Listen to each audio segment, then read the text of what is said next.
Chapter 1259. Chen Zhao drove a yacht out to sea. He didn't want to get seasick like last time. Even with Chen Zhao's current abilities, he couldn't avoid this physiological reaction. Although the golden key could change one's adaptability to the environment, it would only work when Chen Zhao was in life-threatening danger. Moreover, physiological reactions had many unstable factors. It was just like pain. Many spiritualists would block off their sense of pain so that they could unleash greater strength in battle. But in fact, pain was also the body's alarm system. Without pain nerves, there would be unpredictable consequences. Thus, Chen Zhao wouldn't use unconventional methods to avoid seasickness. Anyway, Chen Zhao had made up his mind that as long as he went out to sea, he wouldn't take those long-distance boats. The stress on long-distance boats and yachts was different. Chen Zhao hated that feeling. He hated the feeling of being dizzy. If he was injured, he could still persevere with his willpower.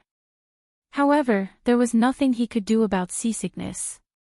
His reactions would also slow down due to seasickness.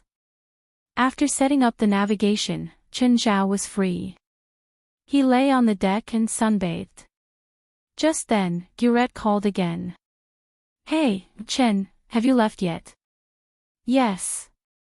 I'll reach Hawaii in the morning." They'd agreed to meet up in Hawaii, so Chen Zhao set up the navigation to Hawaii too. "Didn't you fly over?" "No, I took my own yacht," Chen Zhao said. "You're going to explore and search for treasures with the yacht. Is there a problem? The yacht can't go deep into the sea, right? Unless you fill the cabin with fuel. Don't worry about that. I have my own plan since I'm driving the yacht." "Fine. As long as your yacht doesn't break down halfway, I don't care," Gurette said. "The sea route is rather long this time, so we don't have much fuel. Don't expect me to give you my boat's fuel. If your yacht runs out of fuel, you'll have to abandon it in the deep sea." "I don't lack fuel," Chen Zhao said, unconcerned. "Fine." After hanging up, Chen Zhao continued to enjoy the scenery at sea. He jumped into the sea to swim or dive into the deep sea. There were too many things he could do to kill time. At noon, Chen Zhao caught a giant clam in the water. It was 80 centimeters long and weighed more than 150 kilograms. Of course, this was also the location that Amon had sent him. Such a giant toad might not even be found within a radius of dozens of square kilometers. Giant toads were also known as giant clams. Giant toads had a very long lifespan. The oldest giant toad discovered so far was more than 300 years old. Wild giant toads had an average lifespan of more than 100 years. Therefore, the giant toad could grow very big. Wild giant toads were an endangered species, but harvesting them was not prohibited. Currently, only the harvesting of young toads was prohibited, and harvesting giant toads required some special documents. It was not a fishing permit issued by the National Bureau of Fisheries, but a giant toad fishing permit issued by the International Animal Protection Organization. Moreover, it was not given to fishing companies, but to some small island countries. Technically, it was illegal for Chen Zhao to catch the giant toad. Chen Zhao didn't care. The age of this giant toad was estimated to be over 80 years old. The older the giant toad, the more tender its meat was. The best way to eat it is to eat it raw. Mustard is the best dipping sauce. Of course, everyone had their own taste, but Chen Zhao still preferred wasabi. Once it was frozen, however, it could not be eaten raw. Only fresh giant toads could be eaten raw if the meat was directly cut off from the top. If it was frozen and stored, it could only be used for cooking. Among them, barbecuing and making soup were the best. Chen Zhao finished all the toad meat in one meal and threw the clam shell back into the sea. Generally speaking, most seafood could be eaten raw, but most freshwater products could not be eaten. It was not just because of the taste. The main reason was that there were fewer parasites in seafood. Even if there were parasites, most could not survive in the human body. Freshwater parasites, on the other hand, could mostly survive in the human body. On the Pacific Ocean, 2 exploration ships moved forward in a row. The large one had a displacement of 9,000 tons. It was called Wild Bull. The other only had a displacement of 4,000 tons. It was called Seagull. Hi, you're Prague, right? Yes, Mr. Rick. I'm Prague. How do you feel about the sea? Not bad, Prague said, smiling. Where are we going next? Our plan is to go to the Suomessa Triangle Sea. The Suomessa Triangle Sea. Is there such a sea? Prague asked, confused. Oh, you're not in the archaeological world, so it's normal that you don't know about this sea. The Suomessa Triangle Sea is a special term for archaeology.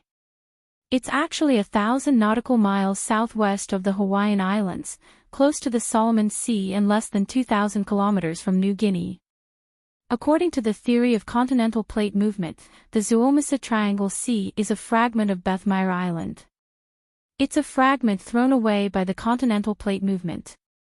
There are many traces of primitive civilization there, and many islands have unique traces of primitive civilization.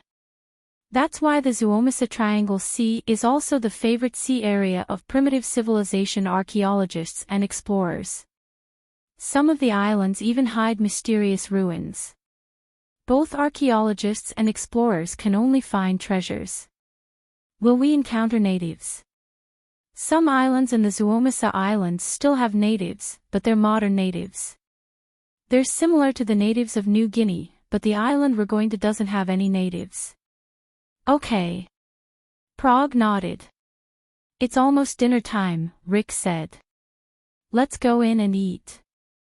It'll be cold at night on the sea. Okay. After Prague entered the cabin, a crew member came to Rick's side. Mr. Rick, why are you bringing those 2 university students? It'll be very inconvenient for our plan. Because they paid me $5 million, and Peter's father is the sponsor of our expedition team. He gives us $20 million every year, Rick said matter-of-factly. If it were you, would you reject it? Then what about our plan? We can't just bring them to where we're going, right? Chapter 1260. Pete, I'm sorry. I'm afraid the bison can't send you to the Suomessa Islands. What's wrong? Pete asked, puzzled. Prague also looked at Rick in surprise. The bison has a mechanical problem. The maintenance team has already repaired it, but several parts are seriously damaged. We can only wait for the tugboat to come.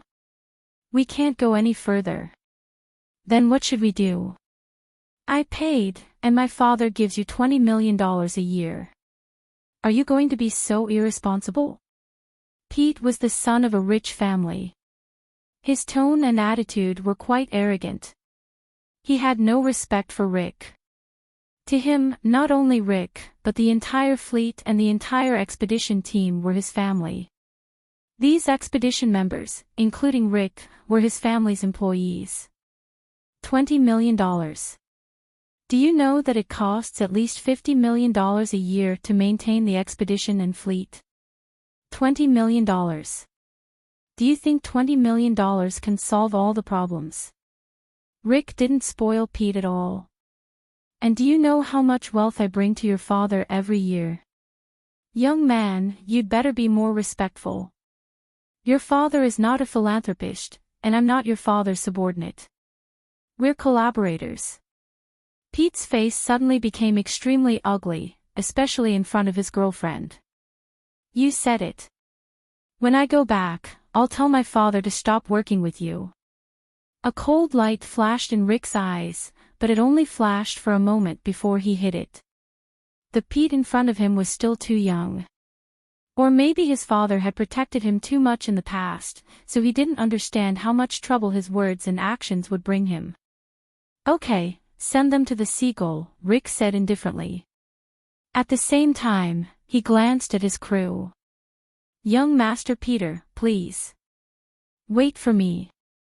I'll talk to my father on the satellite phone, Pete said unwillingly. Then Pete and Prague went to the seagull in a kayak. Mr. Rick, what should we do? That troublesome little guy. Rick looked at the seagull not far away. Inform the people on the seagull. If he really wants the satellite phone, kill him. His father's money, we still have a huge gap in our funds. We definitely can't let that brat destroy it. Pete's father knew where Rick's expedition came from, but Pete didn't. Pete really thought that Rick's expedition was just an ordinary expedition. Pete's father was a pure businessman. The reason why he cooperated with Rick was that Rick's expedition could bring him profits. He was not a philanthropist. He was a greedy capitalist. Rick was more of a bandit than an explorer. His subordinates were a group of bandits. Although they also carried out some exploration and archaeology. But in fact, their main source of income was not exploration and archaeology, but robbing expeditions and archaeological teams. Of course, they weren't ordinary bandits, because once they made a move, they would always be ruthless and ruthless. They would never leave anyone alive. It was precisely because of his ruthless methods that Rick was able to hide his identity so well. So far, no one in the archaeological exploration circle knew his true identity. He could still rely on his identity as an explorer to obtain information that was only available to those in the circle. For example, where did a certain team go and what good stuff was there? Once Rick had his eyes on a team, he would make meticulous arrangements. Every time Rick snatched something, he would sell it to Pete's father at a lower price. Rick knew the true value of those things, but he was only a bandit, not a businessman. He couldn't sell things for the highest price, but Pete's father could. Compared to his father's sinister nature, Pete was much more foolish. If possible, Rick didn't want to kill Pete. After all, his father wasn't good at picking fights, and Rick didn't want to be enemies with his father. But if Pete wanted to die, Rick wouldn't be lenient. In their line of work, they didn't make a profit for half a year, but once they did, they would eat for half a year. So most of the time, they were short of money. And even if they had money, they wouldn't spend it on maintaining the team. Pete's father was the biggest sponsor of his team. Pete's idea was not wrong. In terms of the amount of funding, his father was indeed the big boss of the expedition team. But Rick wouldn't be someone else's underling. And Pete just boarded the seagull and began to act like a tyrant again. What a broken ship, Pete said unhappily. And why is Prague and my cabin so small? The seagull only had a displacement of 4,000 tons, and its natural conditions weren't as good as the Buffalo, which had a displacement of 9,000 tons. Pete, forget it. We're not here for a vacation, Prague advised. Prague advised. She was also quite speechless at Peter's childish temper, especially his attitude towards Rick. Even she felt that it was very inappropriate. You still have the face to speak. It's all your fault. If it weren't for you, I wouldn't have to suffer like this. Pete even blamed Prague now. Prague's expression froze, and he looked at Pete with a livid face. I'm going back to Los Angeles. Call your captain over. I really don't understand what I was thinking before. I actually came to this sea to be tortured. Prague gritted his teeth and looked at Pete. He was the one who said that there was an expedition team, and he was the one who could come out and relax. Now he was the one blaming himself. It was as if Prague had met Pete for the first time. Prague was also too young. She thought that when Pete pursued her, he was so passionate and made so many vows of love. She thought that Pete really liked her. She didn't expect that after just 2 days of sea breeze, Pete would show such a face. "We will not return," the crew member said in a cold tone. Before Pete and Prague came to the Seagull, Rick had already informed them. If Pete wanted to return or ask for a satellite phone, then he would kill them all and throw them into the sea. Since they had already fallen out, the crew member simply didn't need to pretend anymore. "What kind of attitude is this? How dare you speak to me like this? Do you know who my father is? Do you believe that I won't let you die without knowing how?" The crew member pulled out a gun from behind and pointed it at Prague and Pete. "What are you doing? Don't shoot. Let's talk this out." Peter was terrified. He grabbed Prague's arms and hid behind her.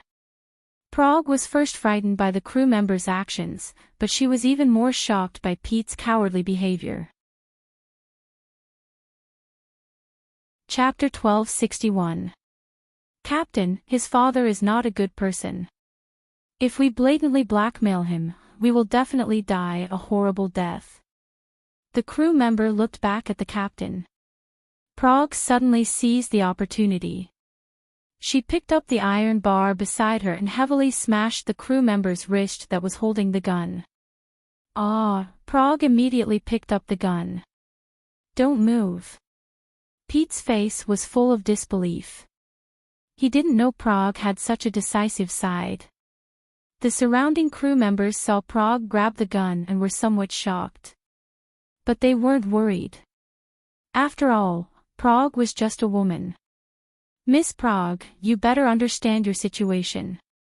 The captain looked at Prague, his tone somewhat disdainful. To be honest, Prague was very calm at the moment. Perhaps because she had experienced more severe and dangerous events. So at this moment, Prague wasn't that afraid. Suddenly, Prague turned the gun and pointed at the captain.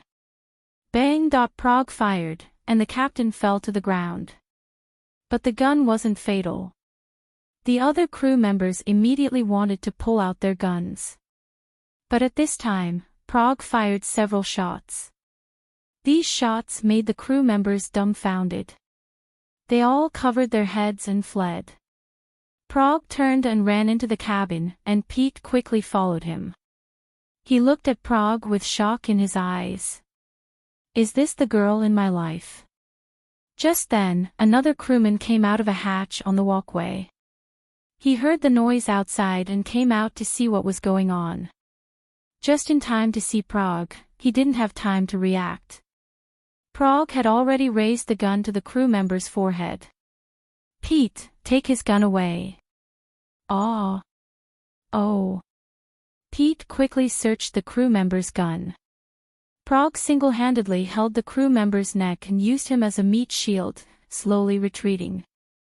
"Where is the kitchen?" Prague asked. "Go straight, the innermost cabin is the kitchen." At this time, the crew members outside the deck came in. But they didn't dare to shoot.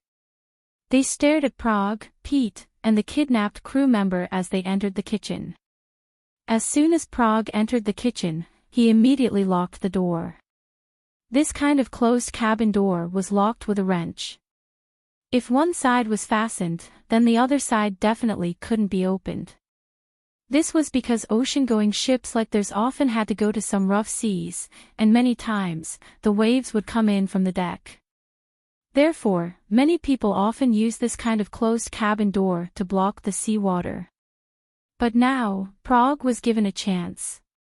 "Peter, tie him up." "Oh." Peter was completely shocked by Prague's swift method. He never thought that the seemingly weak would have such a decisive response. "What do we do now?" "Don't worry. They should be the ones thinking about what to do now." Prague said calmly, "Food and water are all here, and the nearest island or coastline is at least 3 days away.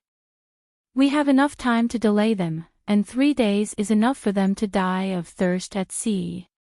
At this time, the crew members who were being held hostage also reacted. He also looked at Prague in surprise. He did not expect Prague to have such a side to him. "You seem to have forgotten about the bison," the crew member said in a calm tone. "Isn't the bison broken?" Peter asked in surprise. "Rick must have lied to us," Prague said. Prague finally reacted. "They most likely have some ulterior motives, but they accepted your money, so they plan to bring us to Seagull and send us away. But your attitude, and your threat to sever your father's cooperation with them, made Rick unhappy, so he wanted to kill you. To put it bluntly, all of this could have been avoided. It was all Peter's stupid words and attitude that caused this disaster." Peter's face turned red. He retorted, "It's all because you wanted to go out to sea. Otherwise, we wouldn't be in danger. There are electric welded walls outside, so even if we don't inform the bison, this door won't last long," the crew member said. "So I advise you to surrender as soon as possible. A stalemate won't do you any good." "I don't think so. After I held you hostage just now, those people were obviously very nervous." "Who are you on this ship?" "My name is Pammy. I'm not anyone on this ship. I'm just a collaborator with them." The crew member shrugged. "Collaborator from what side?" "You won't believe me even if I tell you," Pammy said calmly. "How do you know I won't believe you if you don't tell me?" "Okay, I'm a deep-sea priest. I can help the exploration ship avoid dangerous waters," Pammy said. "Nonsense. What deep-sea priest? You're just a liar." Peter didn't believe Pammy at all. "See, you won't believe me even if I tell you," Pammy said calmly. She didn't care about Peter's attitude. "I believe you," Prague said. "Prague, he's obviously lying. He's lying to you on purpose." Prague didn't want to talk to Peter at all. If they weren't in the same boat, Prague would have shot Peter. "Do you have any spells that can stop them from coming in?" Prague asked.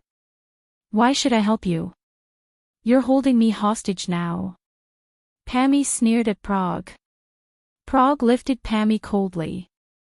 At the moment, Pammy was tied up tightly and couldn't resist even if she wanted to. Prague pressed Pammy's head on the stove and turned on the gas, but he didn't light it. The choking gas drilled into Pammy's nostrils, making it difficult for her to breathe. "Don't challenge my patience, and don't think you're special," Prague said coldly as he turned off the gas. Peter felt that Prague in front of him was very unfamiliar. Was she really Prague? Pammy coughed violently. Breathing in gas was very uncomfortable. "What about now?"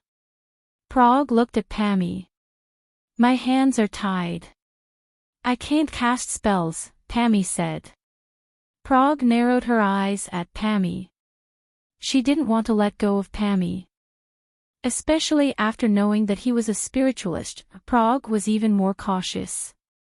She was completely unfamiliar with deep-sea priests and didn't know what abilities Pammy had.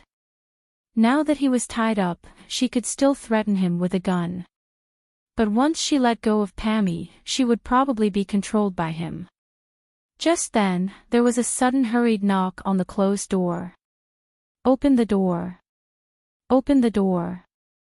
Let me in." The voice outside didn't sound like a request or a threat. It was more like a plea for them to open the door. But of course, Prague wouldn't open the door. Suddenly, there was a scream from outside. What happened? The people outside were attacked. Chapter 1262. Prague didn't dare to open the door. Because she didn't know what was happening outside. Moreover, they had only been hiding here for less than 20 minutes. How could something happen outside so coincidentally? So, Prague was inclined to believe that the crew of the Seagull deliberately tricked her into opening the door. Pete was the kind of man who didn't have his own opinions. Since the beginning, he had been by Prague's side. "Prague, what do we do now?" "Hide," Prague said. "Do you have your phone?" "Yes, but there's no signal." We're far out at sea. We can only use satellite phones. Prague looked at Peter with some disdain, but she still said patiently, "We'll wait for them to reach the shore.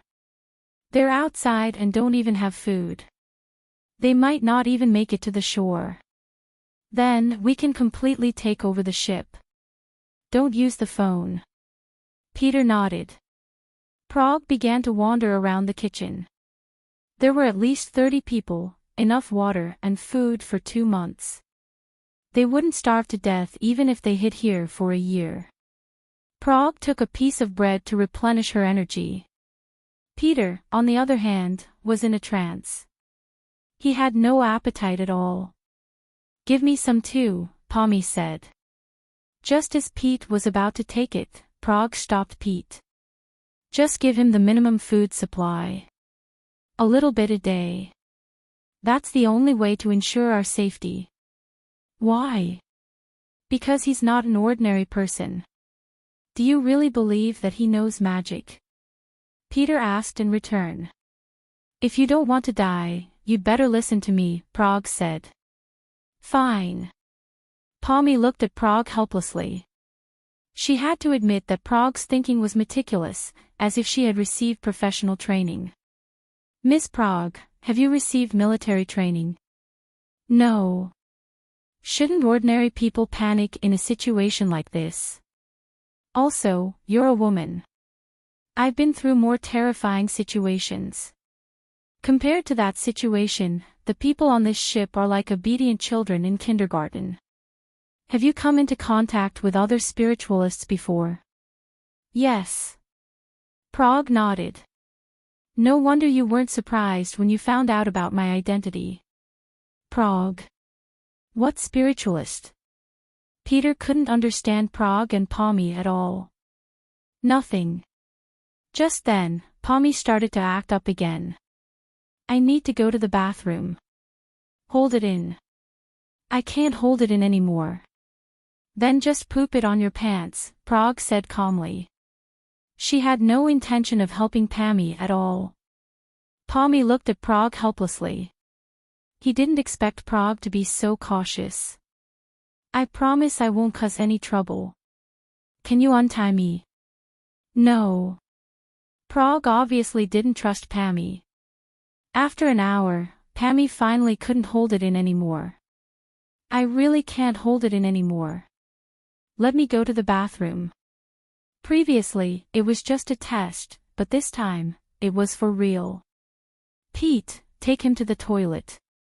Pete wanted to ask why it was him, but on second thought, if it wasn't him, who else could it be? "Don't bring guns," Bragg said again. "Why?" "If he wants to resist, even if he holds you hostage, he won't be able to hurt you without a weapon, let alone change the situation. But if you have a gun, and he happens to take it away, then you will put us all in danger." Pommy looked at Prague deeply. She had to admit that Prague's thinking was too meticulous. He wouldn't believe that she didn't have professional military training. After a while, Pommy came out of the toilet, tied up again. To be honest, this was the perfect hiding place. There was a toilet, food, and fresh water. Plus, the people outside couldn't come in.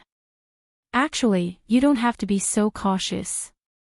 Since you've met spiritualists before, you should know that they have different types. "I'm not an offensive spiritualist," Pommy said. "Plus, even if there's a gun in front of me, I can't beat you." Pommy's words were sincere. Based on Prague's previous behavior, Pommy didn't plan to resist. To be honest, if Prague went out and fought the crew on the boat now, Pommy doubted that the people on the boat could beat her. Of course, Prague didn't think so. She knew what she was capable of. In terms of intelligence, she could barely beat Pommy.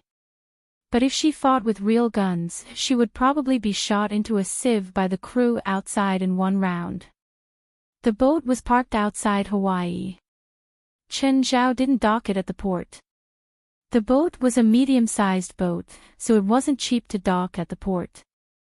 It cost $100,000 to dock once and a few $1,000s a day. Chen Zhao didn't lack money, but he didn't plan to waste it either. Not long after, the yacht's radar detected a ship approaching the yacht. "Hey, Chen, my boat is approaching you. It's less than 20 nautical miles away."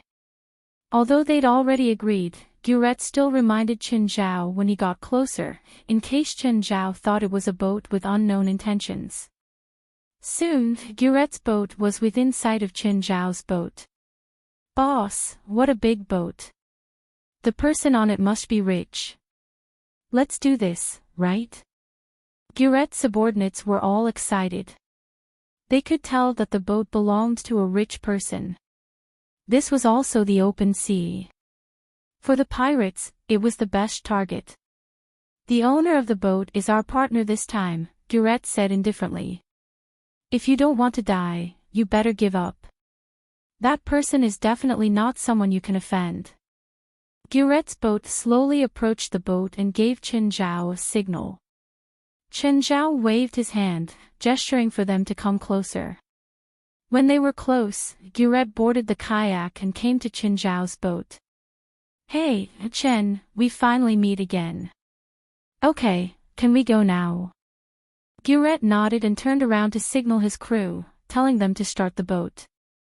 Chen Zhao took out some food for Guret. "How far are we from Nanchi Island?" "It's a 4-day journey." "That's really far."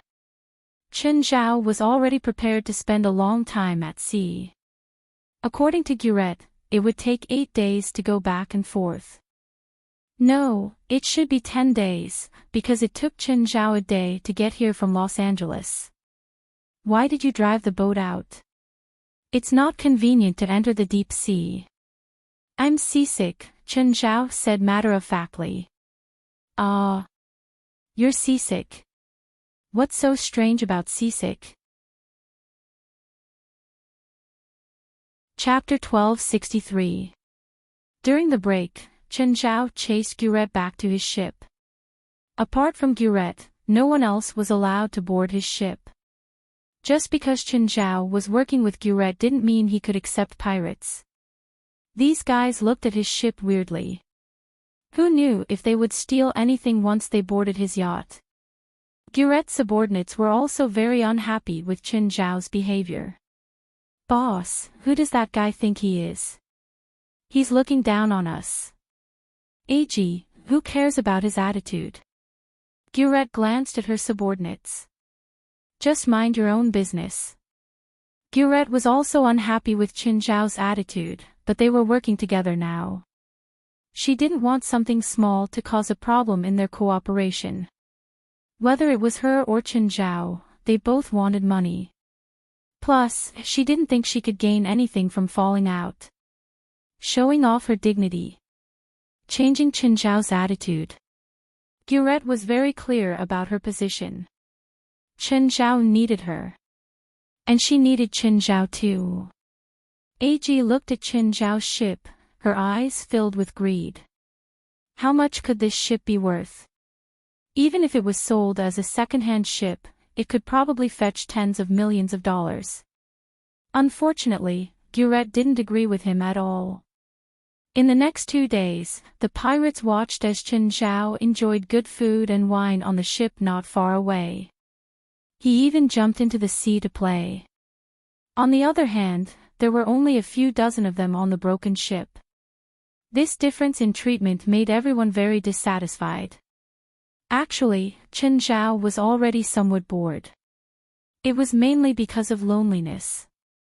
Guret would occasionally come over to chat with Chen Zhao. Otherwise, he would chat with Fei Lai on the satellite phone. When they reached the deep sea, the waves started getting bigger. This showed the good performance of the ship. When the waves hit the ship would deflect them.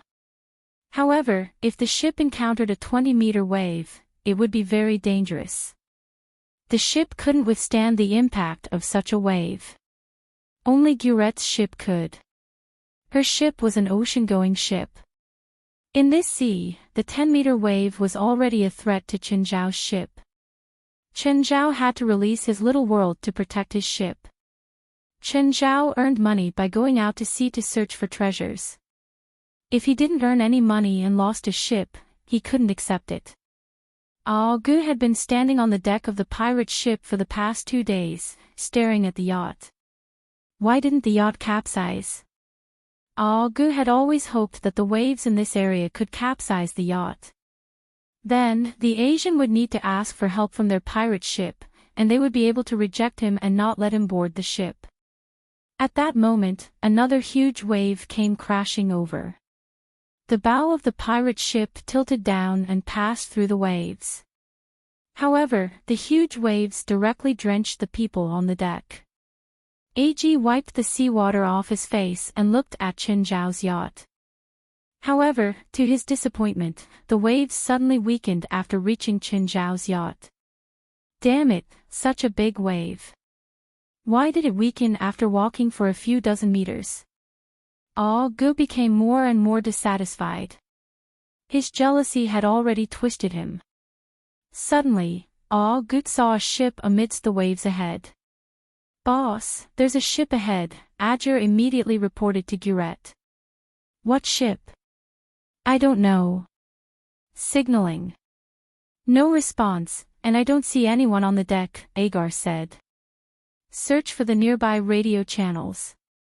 "Only the Asian's yacht has a radio channel. That ship doesn't have a radio channel." "How can it not have one?" Radios were very common. Any mid-range or long-range ship had to be equipped with radios. Even fishing boats and illegal immigration boats had radios. "Should we go closer and take a look?" Agar asked.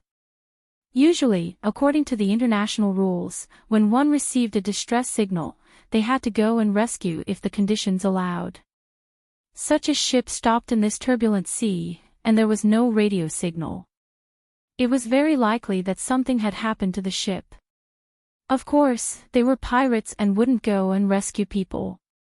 Actually, they had saved people before. Of course, they wouldn't expose their identities. "Boss, let's go and take a look," Agar suggested. "Okay. Send a signal to Mr. Chen's yacht and tell it to stop for now. We'll go and check the ship." Agar's lips curled into a subtle smile. He quickly ran to the cockpit and picked up the walkie-talkie. "Mr. Chen, there's a ship ahead. Boss Guret asked you to come with us and see who's on it." Chen Zhao also saw the ship in front of them. He was rather bored now. After some thought, he agreed to the suggestion. Chen Zhao stopped the yacht and lowered the anchor. Then he released the kayak into the sea. Guret's pirate ship also sent 5 people. They arrived on the Seagull one after the other. Agar took out a grappling hook. He threw it up and hooked it to the edge of the boat. Then he started climbing. When all 5 climbed up, Agar looked down at Chen Zhao. "Mr. Chen, do you need us to help you?" Agar looked at Chen Zhao teasingly. Chen Zhao narrowed his eyes. He could feel Agar's malicious tone. Chen Zhao pulled the grappling hook. Ignoring Agar, he climbed up himself. Seeing Chen Zhao climb up, Agar wanted to kick the grappling hook away, but it didn't budge. After reaching the deck, Chen Zhao started looking around. He was also curious why there was no one on the ship. It didn't look like a ship that had drifted for a long time. There were still traces of people on it. There should have been people on the Seagull not long ago. "Mr. Chen, you know who we are, right?" Agar stared at Chen Zhao. He planned to give Chen Zhao a show of strength here. Therefore, the people he chose were all his trusted subordinates. Chen Zhao looked around. Then he walked around Agar and walked toward the cabin. Chen Zhao completely ignored Agar. Agar's face immediately twisted. Just then, one of Agar's subordinates raised his fist and punched Chen Zhao's back. "Kid, our boss is talking to you. Didn't you hear?" Chen Zhao turned around and looked at the 5 people. Suddenly, Chen Zhao pulled out the gun that the pirate had inserted into his pants and pointed it at the pirate's chin. Bang! Agar and the others didn't expect Chen Zhao to be so decisive. They were about to attack when Chen Zhao raised the gun and pointed it at Agar's head. "Were you talking to me just now?" Agar didn't dare to move. At the same time, he opened his arms to stop his subordinates. "Mr. Chen, I just want to be friends with you. You don't have to kill one of my subordinates without saying anything, right?" Chapter 1264. "Mr. Chen, can you put the gun down?" Chen Zhao smiled and put the gun down, after which he walked into the cabin. Gus signaled one of his men with the corner of his eyes, and one of his men quietly took out a gun. He was about to aim at Chen Zhao's back. Suddenly, Chen Zhao turned around and fired. A bloody mark was left on the subordinate's cheek. He was so scared that he dropped his gun. "Sorry, I scared you." Chen Zhao still had that casual smile. "But I hope you won't shoot me in the back next time. If it happens again, it won't just leave a mark, understand?" Actually, Chen Zhao had wanted to aim at the man's head. However, Chen Zhao's shooting skills were too bad. Even at a distance of 1 meter, he could still miss. Chen Zhao glanced at Agar. "If there's a next time, you can all die." Agar didn't want to move anymore. It was as if this man had eyes in the back of his head. His reflexes were most likely trained on the battlefield. It wasn't wise to fight someone like this head-on. Although Aji's heart was filled with resentment, he still suppressed it. Chen Zhao continued walking toward the cabin, but after a few steps, he felt something under his feet. Looking down, he saw something sticky on the ground. Chen Zhao squatted down and poked it with his finger. It felt like jelly.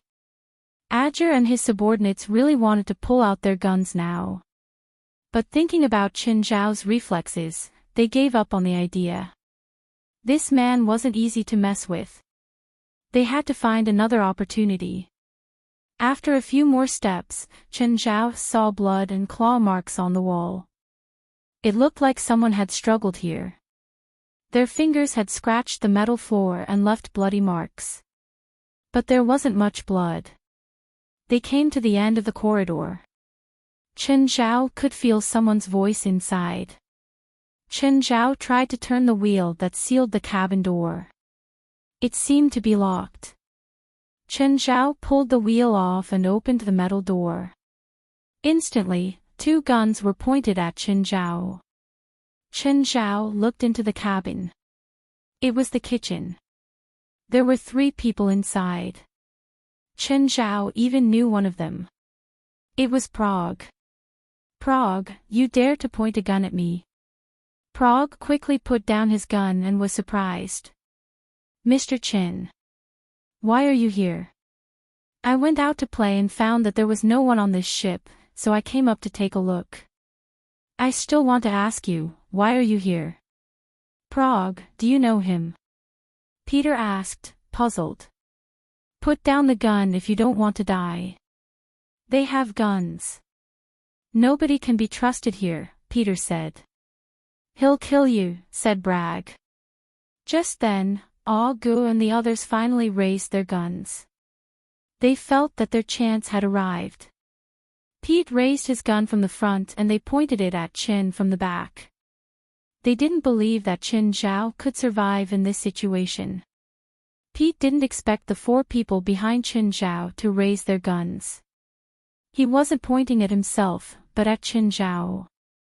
"Mr. Chen, who are they?" Prague asked, confused. Weren't they Chen Zhao's subordinates? Why was he pointing a gun at him? "They are dead people. Go to hell."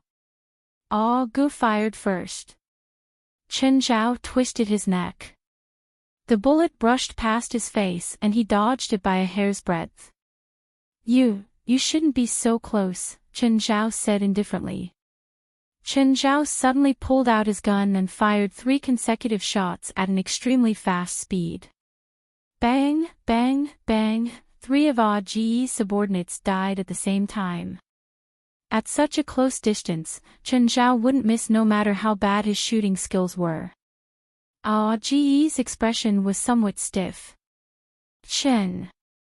Mr. Chen. I was joking with you, you're still holding your gun. You're not sincere at all. Chen Zhao smiled. Ge was conflicted. Should he shoot or put down his gun? Chen Zhao had actually dodged his bullets at such a close distance. He was already scared out of his wits. Moreover, Chen Zhao had killed 3 of his subordinates in less than a second. This scared him out of his wits. Mr. Chen, you won't kill me, right? I'm Boss Guret's right-hand man. I'm responsible for many things on the ship. Of course, I promise you that I won't kill you. Chen Zhao nodded. I'm such a good friend with Guret. I won't blame you for such a small joke. Ge didn't really believe Chen Zhao's words, but his fear of Chen Zhao forced him to put down his gun. At the moment, Ge was already regretting his actions. Why did he have to make life difficult for Chen Zhao? As expected, Chen Zhao put down his gun. Ge heaved a long sigh of relief. But just then, another thought popped up in his mind. When he returned to Guret, he would definitely tell him about Chen Zhao's violent actions. Ge was the kind of person who would forget the pain after a scar healed. Peter didn't dare to raise his gun anymore. He hurriedly put it down. This man was a butcher who killed without batting an eye. In the blink of an eye, he had killed 3 people. Mr. Chen, what's the situation outside? I'm going to ask you why you're here. Where are the people on this ship? I don't know either. The people on this ship aren't good people. We were tricked onto this ship and realized that they had bad intentions towards us. So, I took this person as a hostage and hid here. Not long after, there were cries for help outside. We've been hiding here for 2 days. During this time, we didn't dare to go out. I see. Mr. Chen, can you take us back to L.A.? You can go to my ship first, but I won't go back for a few days. I have my own destination. Okay then. Pointing at Pommy, Prague said, he's also a spiritualist. He says he's a deep-sea priest. So embarrassing. As a spiritualist, he's actually taken hostage by a kid. Chen Zhao glanced at Pommy. Pommy didn't retort. Chen Zhao's killing just now had also scared him. Let's go. Chen Zhao brought the 3 out of the cabin. Prague realized that everyone on the ship had really disappeared. However, they found another corpse on the deck. He was just joking with me, and I accidentally shot him, Chen Zhao said calmly. That's my ship. Great, Peter exclaimed in surprise. I can finally rest. Did I say you can go to my ship? Ha! Why not let me go? You pointed your gun at me just now. Is that reason enough? Do you know who my father is? It's none of my business. Chen Zhao snorted and turned to Prague and Pommy. Jump onto the raft. Peter's eyes were filled with anger. Chen Zhao didn't care about Peter's expression. Peter could only say, send me back to L.A. and I'll give you $10,000. Do you think I'm a beggar? Peter looked at Chen Zhao's ship. It cost at least 50 million. Chapter 1265. 2 million, Chen Zhao raised the price. Just then, Agar couldn't stand it anymore. He tried to steal business right in front of Chen Zhao. 1 million. I'm willing to send you back to L.A. Hearing Agar's price, Peter was also tempted. After all, it was a big expense to save $1 million. He's a pirate. Are you sure you want to get on his boat? Chen Zhao sneered. Peter's expression changed instantly. You're a pirate. As long as you pay, I can promise to send you back to LA, Agar promised confidently. It was just that Peter had already been cheated once. How would he be willing to get on his boat again? Chen Zhao was fierce, but at least Prague knew him. Mr. Chen, I think I'll get on your boat. I'll pay 2 million. Smart choice. Chen Zhao patted Peter's shoulder. Go to my raft. Agar watched Chen Zhao leave with the three in anger. The duck that was about to fall into his mouth flew away just like that. Prague glanced at Chen Zhao. Mr. Chen, I thought you'd kill that guy too. I've always kept my word. How could I go back on my word? Seeing that Agar's raft was approaching Duret's pirate boat, Chen Zhao's lips curled. Plus, who knows what's hiding under the sea? Suddenly, Agar's raft flipped. Logically speaking, as a pirate, Agar was definitely good at swimming. However, Agar was calling for help on the sea. His body was bobbing up and down. Prague looked at Chen Zhao. Aren't you going to save him? Hee, your joke is really refreshing. Chen Zhao could not be bothered with Agar, who was crying for help on the sea. The raft passed him less than 10 meters away, but he still ignored it. Prague, Peter, and Pommy watched as Agar's body sank into the sea. The three all felt that Chen Zhao was cold-blooded. Returning to the boat, Chen Zhao arranged rooms for the three. The 3 rooms on the right of the inner cabin are yours. The three looked around their rooms. Prague and Pommy didn't have any objections, but Peter was displeased. Why is my room so small? You have a bigger room. Because I'm the captain. I paid for it. I promised to send you back to Los Angeles, but I didn't promise to let you enjoy it. If you keep nagging, I might send your ashes back to Los Angeles. Pete didn't dare to speak, and Prague was speechless. He had already suffered a loss before, but Pete still didn't learn his lesson and dared to spout nonsense. Why don't you take a look at who the other party is? At this moment, Gulai's call came. Chen, I want you to give me an explanation. Why did you kill all my people? I also want to ask you, why is every single one of the people you sent here filled with hostility towards me? If you don't discipline them well, I don't mind disciplining them for you. If anyone shows hostility towards me again, I won't hesitate to kill them all, even if it's you. Guile was speechless. She had a bad feeling when Agar and his cronies boarded the Seagull. What happened next was just as she expected. Agar and Chen Zhao had a conflict. With Chen Zhao's personality, it wouldn't be surprising if he killed them. The 2 boats continued moving forward. Guile didn't continue arguing with Chen Zhao. She also knew that she was in the wrong. If she kept arguing with Chen Zhao, she would be the one at a disadvantage in the end. Mr. Chen, when are we going back to Los Angeles?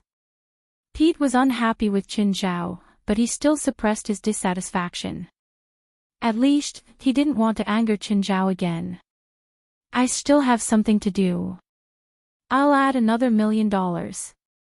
Take me back to Los Angeles immediately. Chen Zhao glanced at Pete and ignored him. Prague and Pommy were very sensible. They also wanted to return to Los Angeles as soon as possible. But they wouldn't be like Pete, who didn't know when to stop. Also, I know you have a gun, Chen Zhao said. If you make a hole in my boat, I'll make a hole in your body. Although Peter was dissatisfied, he could only endure it at this time. Thankfully, Chen Zhao's boat was big enough. The environment and facilities were all top-notch. It was like a luxurious hotel, so the three didn't complain anymore, mainly because of Pete. Pete hid in his room and sulked.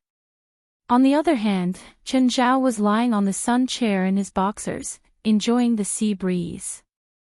Just then, Pommy walked over with a glass of juice. You're a spiritualist too. Yes. Chen Zhao opened his eyes and glanced at Palmy. I heard from Prague that you're a deep-sea priest. What element exactly? I can feel the emotions of the creatures in the sea, Palmy said. From their emotions, I can analyze the danger level of the nearby sea. Then what do you think the sea we're in right now is dangerous? Safe, Palmy answered. What element are you? Strengthening, Chen Zhao said. I also know some random spells, all offensive spells. Wizards have weak magic power. If you practice so many spells, it'll spread out. I don't need someone who can be kidnapped by a college girl to teach me how to use magic, Chen Zhao said in disdain. I don't want to fight, Palmy said stubbornly. Do you really think I can't beat her? He was also someone who cared about his reputation. This was the first time Chen Zhao had mocked him.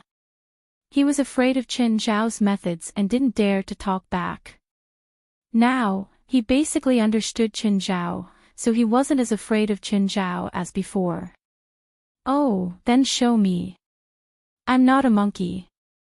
Unless it's really necessary, I won't show it to anyone. You should listen to me on my boat. If you don't show me, I'll throw you into the sea to feed the sharks. Fine. Actually, my spell is Deep Sea Shark. I can summon a school of sharks, so you can't feel the effect on the boat. Summon a school of sharks? Show me. Palmy looked unwilling. This spell uses a lot of magic power. Stop talking and show me. Can I summon one? Fine. Palmy started casting the spell, but after a long time, Chen Zhao still didn't see any sharks. Can you do it or not? There are no sharks nearby. Let's wait, Palmy said. Palmy said. My spell can only summon sharks within a 30-kilometer radius. I can't summon all the sharks in the entire sea. Oh, I got it. Palmy felt the presence of a shark, but as soon as he spoke, his connection with the shark was cut off. What happened? Why did the shark suddenly die? Chapter 1266. How come I don't see the shark? Chen Zhao asked despite knowing the answer. Feeling Chen Zhao's gaze, Palmy was speechless too. He could sense it and make a short connection to order the shark. But he didn't know what the shark was thinking. In the end, he could only attribute it to his bad luck. It was a shark that was about to die. Palmy felt very embarrassed. So, he decided to contact another shark to at least earn his face back. Fortunately, in less than 10 minutes, another shark appeared in the nearby waters. Judging from the strength of his senses, it was a great white shark. Great white sharks were the greatest threat to humans out of all shark species. At least in the sea, they were the greatest threat. Bull sharks, on the other hand, had the most injuries. Bull sharks could adapt to freshwater and would become more aggressive in freshwater, especially in the Ganges River region of India. This was especially true in the Ganges River basin of India. Because of the Indian custom of throwing corpses into the Ganges River, bull sharks living in the Ganges River basin were used to eating human flesh. Moreover, Indian religions believe that bull sharks are a holy symbol, which leads to a large number of bull shark attacks in India every year. Palmy couldn't see the great white shark he'd contacted. However, from the size of the great white shark's spirit, he could still sense the size of the great white shark based on his experience. The great white shark was very strong and had already reached adulthood. It was the undisputed king of the sea. Palmy controlled the great white shark to approach. Mr. Chen, you can look at the sea on the left of the deck, but don't be scared. With a faint smile, Chen Zhao looked at Palmy. I'm looking forward to it. Palmy could feel that the great white shark was less than 100 meters away from the boat. It's coming. Suddenly, Palmy lost contact with the great white shark. Palmy was stunned. Why did it disappear again? Where was the great white shark? Completely disappeared. What happened? How could this be? Where did the great white shark go? Great white sharks usually lived in shallow waters more than 200 meters deep. There shouldn't be anything that could threaten them, right? But why did the great white shark disappear? Where did it go? Chen Zhao smiled at Palmy. Where's the shark? Accident, accident. That shark hit the bottom of our boat and fainted. She didn't believe it. She felt that she had to show Chen Zhao her abilities today. However, half an hour later, that shark is constipated and can't leave the water. An hour later, Pammy succeeded. A small shark with a body length of no more than 60 centimeters. Impressive. Chen Zhao looked at Pammy with admiration and then turned to leave with a smile. Pammy felt like she had lost all her dignity. How embarrassing, after working for more than an hour, only a young shark was summoned. There was nothing more humiliating than this. Although he could not return to Los Angeles immediately, Peter gradually relaxed. Although he was still dissatisfied with Chen Zhao, the only thing that made Pete unhappy was Prague's attitude. Prague was now looking at Peter with disdain. Pete originally wanted to enter Prague's room and do some shameful things with her, but Prague pointed a gun at his head and drove him out of the room. They were heading north, in the direction of the Bering Sea. The cold wind from the Bering Sea not only made the surface of the sea turbulent, but the temperature was also very low. At night, the temperature on the deck was -10 degrees Celsius. Chen Zhao quite liked this kind of environment. When he'd reached extreme polarity with both ice and fire at the same time. Therefore, he was very resistant to low temperatures. In fact, not only was he resistant to low temperatures, but it could also make his mind more stable. During the day, the temperature was a few degrees Celsius. At night, it plummeted. Chen Zhao sat on the roof of the boat, enjoying the chilly spiritual qi that blew from the bow of the boat. Cultivation didn't make much progress for Chen Zhao. However, the low-temperature spiritual qi could make Chen Zhao's mind more stable. If he encountered an unexpected situation, his emotions wouldn't fluctuate too much. Chen Zhao circulated the Qingyi manual in his body and returned to his original state. When he opened his eyes, he realized that Prague was wrapped in a blanket and sitting not far away, also enjoying the cold wind. Prague, why are you sitting here? Don't you want to rest? Prague glanced at Chen Zhao. Mr. Chen, aren't you cold? Chen Zhao was only wearing a pair of boxers now. Prague really didn't understand how Chen Zhao could endure such low temperatures. Chen Zhao had been sitting there for more than an hour without moving. Prague almost thought that Chen Zhao had frozen to death. Where are we going? Prague asked. Nanchi Island. Never heard of it. Why are we going there? To find the pirate's treasure. Pirate's treasure. That's right. Just then, Pommy hurried out of the cabin. Mr. Chen, bad news. Pommy looked like he'd seen a ghost. What's wrong? Mr. Chen, this area is dangerous. Very dangerous. I can feel it. It's very dangerous. We can't go any further. Looks like we're going in the right direction, Chen Zhao said calmly. But Pommy didn't think so. He'd never felt such intense danger. The information the ocean sent him made his scalp go numb. Danger filled Pammy's mind. Mr. Chen, I'm serious. If we go any further, we'll be dead. I'm not joking. There's something really dangerous up ahead. Oh, that's why I'm here, Chen Zhao said coolly. If we continue forward, we will die in this sea. Okay, it's getting late. Go rest. Chen Zhao turned and left. You can't do this. You'll get us all killed. Don't make a fuss. This is part of my plan. You have no idea how dangerous this place is. Pommy still wouldn't give up. Almost all the creatures in the sea are dying. All of them are desperately trying to escape. If you think it's dangerous, you can disembark now. By the way, I can provide you with a raft. Pammy froze. A kayak? How could they rely on a kayak in such deep waters? What was the difference between this and suicide?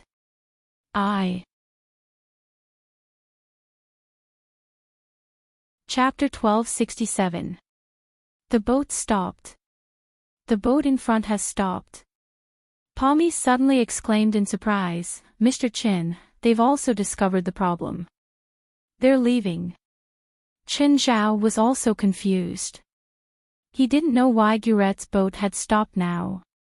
Just then, Gurette connected to the boat's radio. Chen, we've reached the outskirts of Nanchi Island. Okay. Got it. We plan to enter again tomorrow. Okay. Let's anchor here tonight. If we go in again, it'll be a dangerous area. Pommy really wanted to escape from this area. However, Chen Zhao clearly wouldn't let him do that. Nevertheless, he was temporarily safe since he could stop moving forward. Pommy didn't feel sleepy at all. He had been looking at the turbulent sea with a worried look on his face. Pommy still couldn't overcome his fear. He didn't know what was in the water, but it was definitely something that scared him. Just then, a beam of light appeared in the distance. A boat? Another boat appeared nearby. Pommy looked at the boat. It seemed familiar. Wild Bull. That's the Wild Bull. Pommy couldn't help but be excited.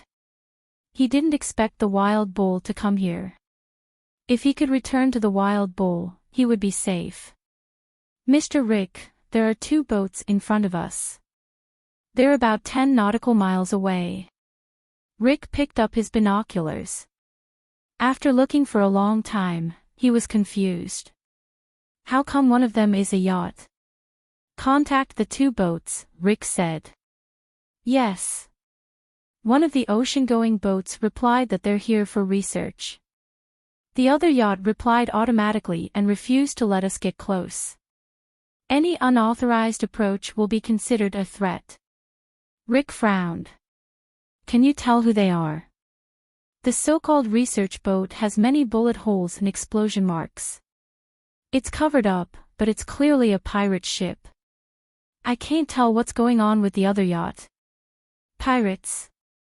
Rick narrowed his eyes. The owner of the yacht should be rich, right? Maybe they're already being held hostage by pirates.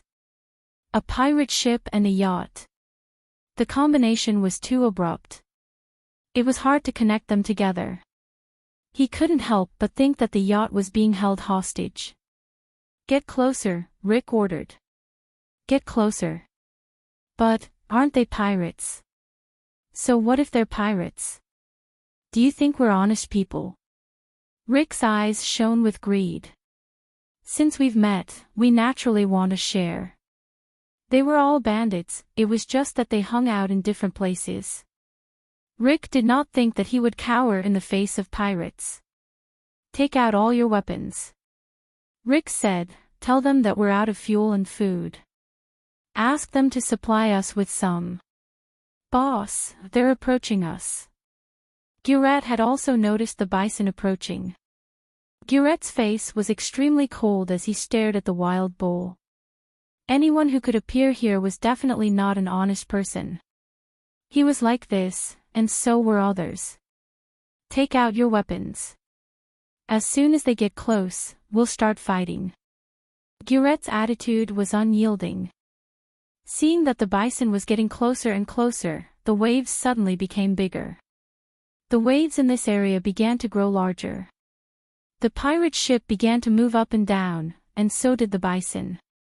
Even the crew would find it hard to resist, let alone fight. Both sides could only temporarily cease hostilities. The bison could only lower its anchor for now. If it did not, the huge waves might damage the ship. Gurette looked at the yacht. She realized that Chen Zhao's yacht was also moving in the waves, but it was much smaller. No wonder Chen Zhao drove this yacht over. It had been modified, Gurette thought. The waves grew larger and larger. The huge waves were even taller than the hull. Although the ship would not sink, the huge waves were very painful for the people on the yacht. Chen Zhao also woke up. If he still did not wake up, the yacht would capsize. Chen Zhao stretched. Looking at the swaying pirate ship in the distance, his mood instantly became much better. "Pommy, didn't you sleep?" Pommy looked at Chen Zhao, who had just walked out of the cabin. "I can't sleep. Mr. Chen, can you take me to that ship?" Chen Zhao looked in the direction Pommy was pointing. There was indeed a ship that he had not noticed before. Chen Zhao saw that the name of the ship was Bison. "Oh. That's the ship." Chen Zhao remembered that Peter and Prague had said that their original ship was called Bison. It seemed to be this ship. "Sure. Take the kayak." Pommy looked at Chen Zhao helplessly. The kayak could go over before. But the waves were so big now. The kayak would capsize if it went in. "So, you're not satisfied? Mr. Chen, can you go closer to the ship?" "No." Chen Zhao refused without hesitation. "That ship is full of bandits. You want me to go closer?" Chen Zhao's reason was very good. Plus, he was not even a friend. Pommy was a bit angry, but there was nothing she could do. Pommy could only wait for the sun to rise and the waves to become smaller before going to the Bison. But after waiting for a long time, the sky still did not brighten. Even Chen Zhao could feel it. He looked at the time. It was already past 8 in the morning, but the waves were still endless. The sky was still as dark as the night sky. Peter and Prague had also woken up. They also noticed the unusual weather. Gurette contacted Chen Zhao. "Chen, what's wrong with the sky?" "I don't know." "Don't you know? You've been here before, right?" "I've been here before, but I've never experienced something like this." Chen Zhao looked at the night sky. He did not feel any magic. However, the unusual weather was definitely not a natural phenomenon. Just then, the Bison came toward the yacht. It only stopped when it was more than 10 meters away. "It's them." When Prague and Peter saw the Bison, their expressions changed. On the deck, Rick also saw Prague, Peter, and Pommy. Why were they here? "Signal the yacht and ask for a docking," Rick said. "What are they saying?" Chen Zhao saw the signal from the crew on the opposite deck. He did not understand. "They're asking for a docking," Prague said. "In other words, to come closer." "Don't let them dock," Peter immediately said. "They're up to no good." "Let them dock," Chen Zhao said nonchalantly. "If they're obedient, then forget it. Take Pommy away." "They won't just take her away," Peter said. "They must have other intentions." Chapter 1268. A while later, the wild bull came over. Rick stood on the deck and looked at the people across from him. When the wild bull was less than a meter away, it finally dropped its anchor and stopped. Rick jumped onto the boat with a few people. "Sir, hello. How should I address you?" "My surname is Chin." "Mr. Chin." Rick's smile was fake. He looked at Peter and Prague. "I want to know why they're on your boat." Peter hid behind Chen Zhao subconsciously.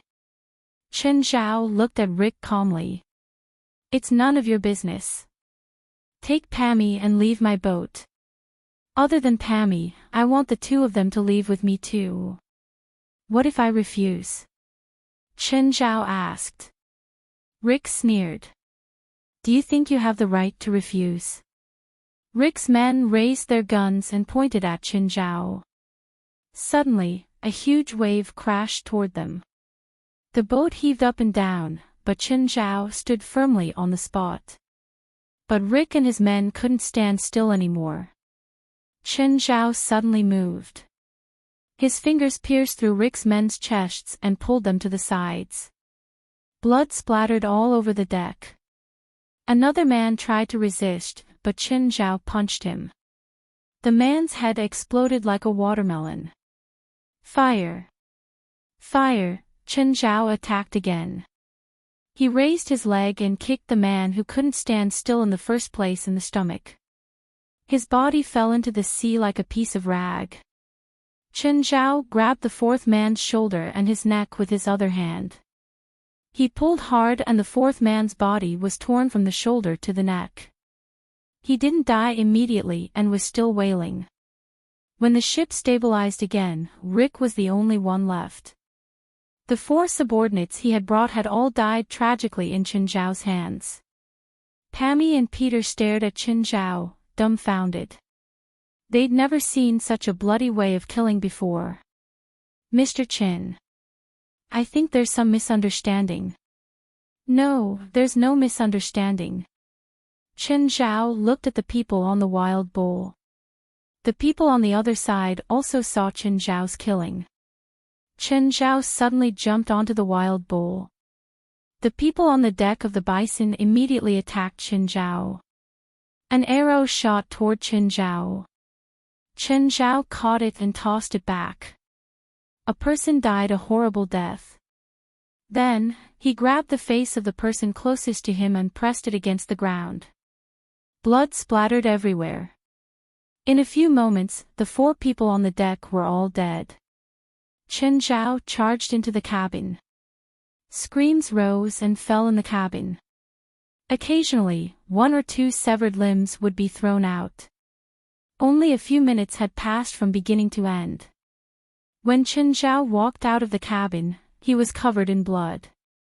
Qin Zhao returned to his boat and looked at Rick with a smile. Rick had never thought that one day, he would actually provoke such a malefic star. That blood-stained face was filled with ghastly horror. Do I have the right to refuse now? Rick paled in fear. He stared at Qin Zhao in horror. Just because of a disagreement, he killed more than 20 people on his ship. Had already foreseen this. She knew better than anyone else how terrifying and powerful Qin Zhao was.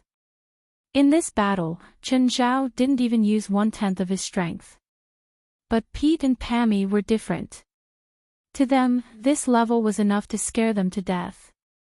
Rick's face paled even more. Mr. Qin. I actually didn't plan to what? Didn't plan to have a conflict with me. Do you think there's any point in saying this now? Clean my boat, Qin Zhao said. You dirtied my boat. Everyone was speechless. You made the deck so bloody. You must have done it yourself, right? But Qin Zhao didn't realize it at all. He felt that it was Rick and his men who did it. Mr. Qin, I'll watch him for you. If there's any residue left on the deck, I'll find it for you. Pete had been pissed off by Rick before. Now that he finally had a chance to take revenge, he was very enthusiastic and proactive. Pammy's face was also pale. Mr. Qin. You're not welcome here. Qin Zhao's attitude was firm. Pammy didn't have good intentions. Before the boarding, he'd already expected a conflict. Actually, the conflict could have been avoided. But he didn't even warn Qin Zhao. Even if Qin Zhao didn't care, it didn't mean that he could tolerate a passenger with bad intentions. Qin Zhao could even tolerate a hot-tempered young master like Pete because he'd already paid the fees. But Qin Zhao didn't have the obligation to tolerate Pammy. After cleaning up the deck, Rick looked at Qin Zhao with trepidation. Qin Zhao glanced at Rick. He'd attacked again. After a painful scream, Rick's arms were torn off by Chinzhao. Okay, you can get off my boat now. You can't do this. You killed all the people on the bison. We can't even start the bison. Ha! What does that have to do with me? Chinzhao chuckled. An ocean-going boat was different from a yacht. A yacht was about simple operation. In other words, it was a system that only idiots could operate. Even people without any sailing experience would be able to operate it. However, an ocean-going boat was different. There were all kinds of equipment and at least 20 people. Just the cockpit needed 3 people. There were also the engine room and the pressure room that needed a few people to watch. If one person was alone, he'd probably die of exhaustion. As for Rick, he was already useless now. Okay, you can go, or I'll throw you off the boat. Chinzhao ordered them to leave again. Pete, take care of those arms. Pammy stared at Chinzhao with hatred. That look of yours can easily get you killed, Chinzhao said with a smile. Shocked, Pammy lowered his head and didn't dare to look at Chinzhao anymore. He was afraid that he'd reveal more hatred. Pammy jumped onto the bison. Pete also threw Rick onto the boat. Rick, if there's a chance next time, come to Los Angeles. I'll treat you to a drink, Pete said proudly. Pammy started the bison. It was hard for him to do it alone, but it wasn't completely unusable. After starting the bison, Pammy started cleaning up the bodies on the boat. He threw them into the sea one by one, including Rick, who hadn't died yet. With my flesh and blood, I offer your chaos. With the silence of the 4 seas, I exchange your darkness. Respond to my horn, woo, woo, woo. A loud horn sounded from the bison. The yacht was already a nautical mile away, but it could still hear the horn. Mr. Chin, Pammy probably won't let this go. After all, he's a spiritualist too. Chapter 1269. What's in the sea? Peter realized that something seemed to be moving in the raging waves. Chinzhao had noticed it long ago. Amon had warned him. A large number of sharks were approaching. Without a doubt, Pammy had summoned them. But what could they do? No matter how many there were, could they jump onto the yacht? Or sink the yacht? Stop joking. This was reality, not a movie or a novel. The bottom and body of Chinzhao's yacht were made of carbon alloy that was 25 centimeters thick. Carbon alloy was very light, but it was many times stronger than regular steel. Of course, it was also many times more expensive. Unless the sharks were as big as Amon, they could leave a dent in the yacht. But sharks couldn't do any damage to the yacht. It was the same for 1 shark, 10, 100, or 1,000 sharks. The saying ants can bite an elephant to death didn't happen in reality. Even if the sharks used suicide attacks, it was just suicide, not an attack. It was like a normal person hitting an iron plate with their head. Apart from suicide, there was no other use. The iron plate was still iron, but the head would become a watermelon. The sharks hit the yacht, making thumping sounds. It sounded terrifying, but it was actually the sound of the carbon alloy spreading the impact. If the sharks couldn't attack 100 times faster, their numbers wouldn't matter. Peter and Bragg were terrified. After all, the sound was terrifying. They were worried that the yacht would be smashed. If they fell into the water, Chinzhao might not be afraid, but they would definitely die. Nevertheless, Chinzhao didn't plan on letting the sharks attack. Suddenly, Peter and Bragg realized that the water turned red. Then a shark surfaced. At first, they thought that the shark had been killed by a collision, but upon closer inspection, they realized that it wasn't the case. The shark seemed to have been bitten by something. Half of its body was gone. It was also more than 6 meters long. At least half of its body was 3 meters long. It had to be a huge beast to be able to bite it in half. Just then, another half of the shark surfaced, and then another. To regular people, these sharks might be ferocious beasts in the sea. But compared to Amon, they were clearly not enough. Even the largest great white shark in the sea would not exceed 8 meters in length. An ordinary adult great white shark would basically maintain a length of about 6 meters.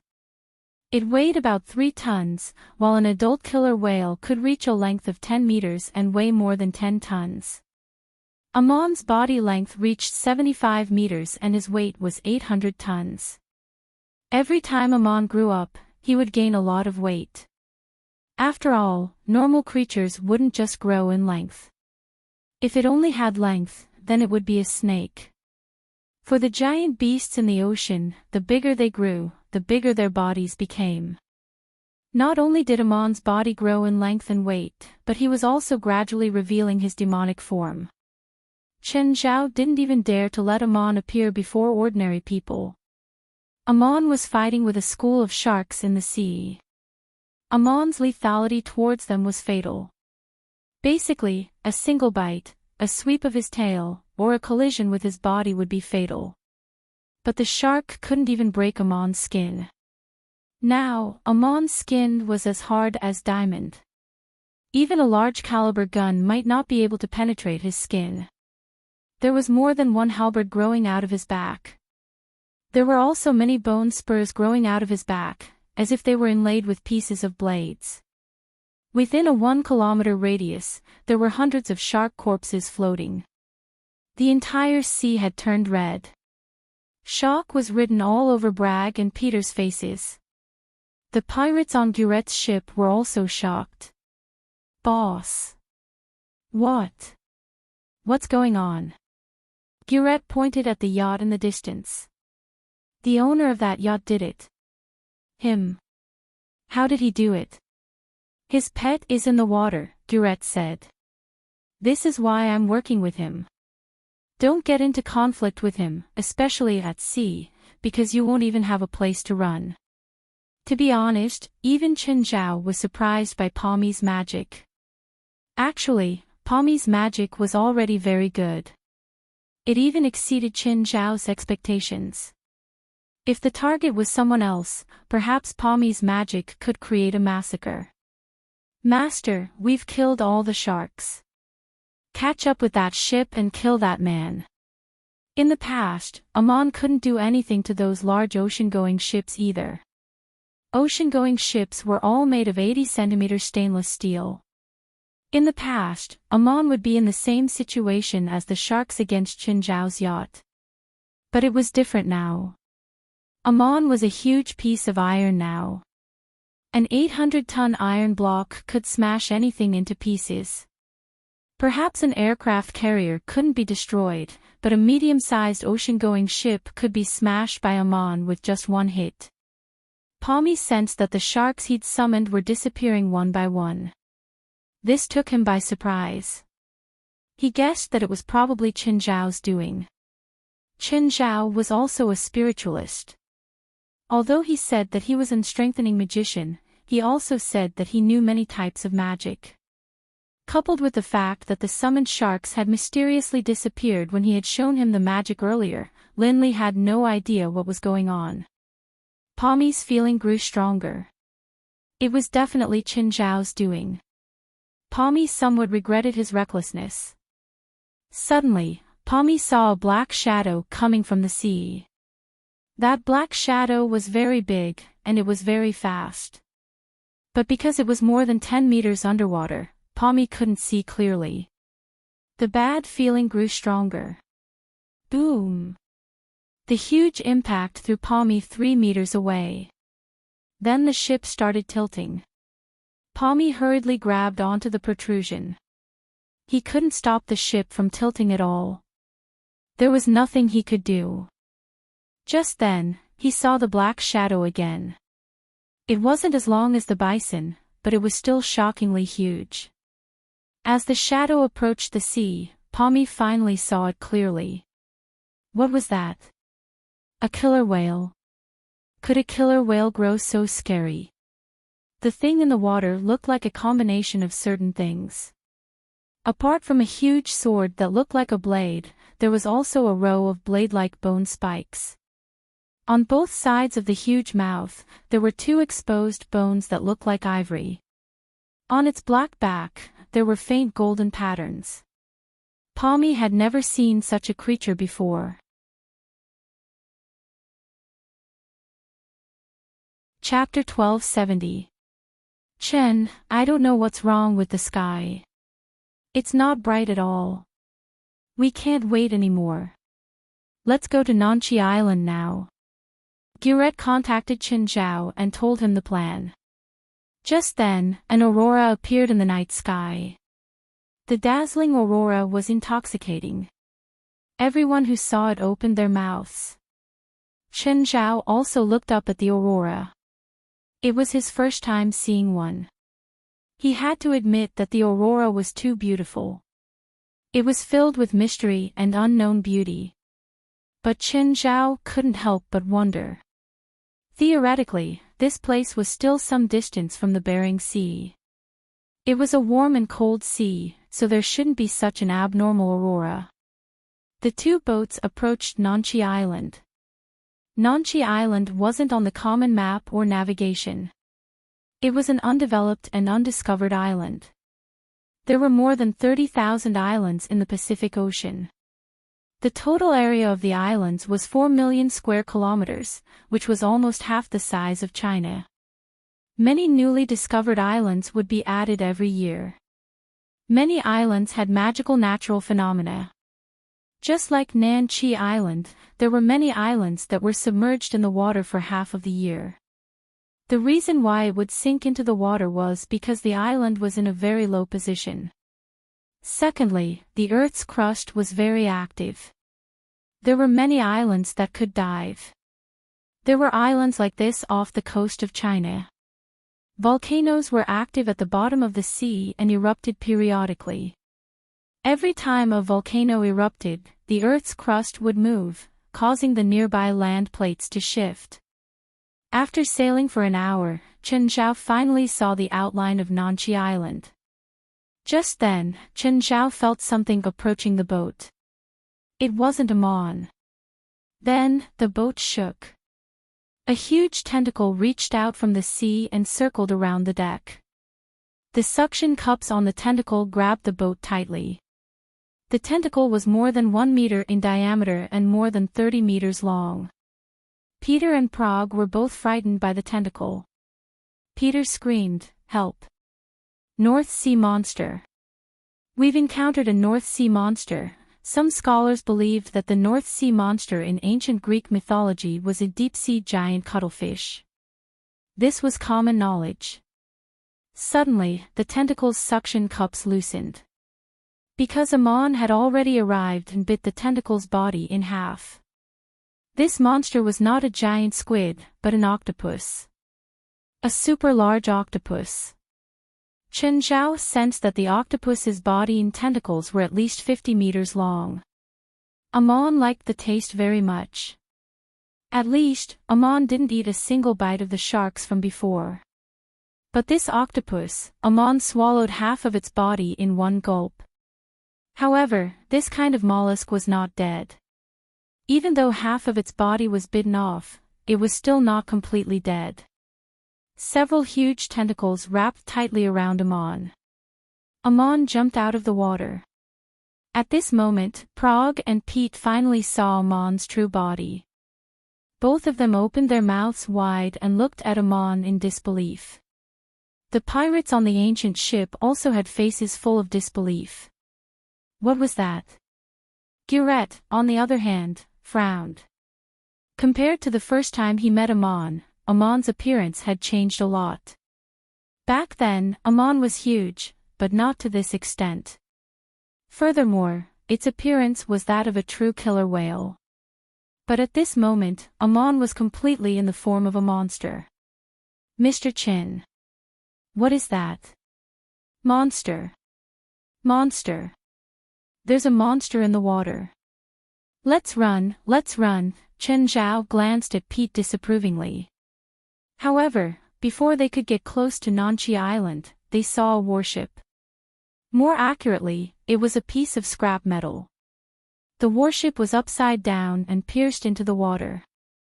Guret had said that not long ago, a naval fleet had been completely annihilated here. This warship should be one of them. Suddenly, the seawater churned. It was as if thousands of horses were galloping in the sea. Chen Zhao could sense that many smaller creatures were approaching from below the sea. Amon started to clean them up. They were very small, but there were many of them. Amon jumped out of the water again. On Amon's body, many small things stuck to him like parasites. Amon's body shook and the small things were sent flying. Amon didn't just rely on his huge body to dominate the sea. He also had a certain ability to control the water flow. Guret's pirate ship stopped in front. Chen Zhao saw something climb onto the ship. Fish. The image of the little fishmen in the game flashed across Chen Zhao's mind. They were very similar to the little fishmen. They were only 30 to 40 centimeters tall, about the size of an inferior demon. Their skin was smooth and dark blue. They had 4 limbs. They were also very strong at climbing. Chen Zhao saw them climb onto the pirate ship and start attacking the pirates. But they were too weak. Guret and her men started to fight back. Just then, the little fishmen also climbed onto the ship. Peter and Bragg immediately took sticks and began to beat these little fishmen. Basically, with a swing of his stick, he could kill several of them. However, there were too many inferior manfish. More and more of them climbed onto the ship. These little manfish were ferocious and gluttonous. They didn't let their companions' corpses go either. Instead of attacking, they went to eat their companions' corpses. Mr. Chen, hurry up and think of something. Prague finally asked Chen Zhao for help.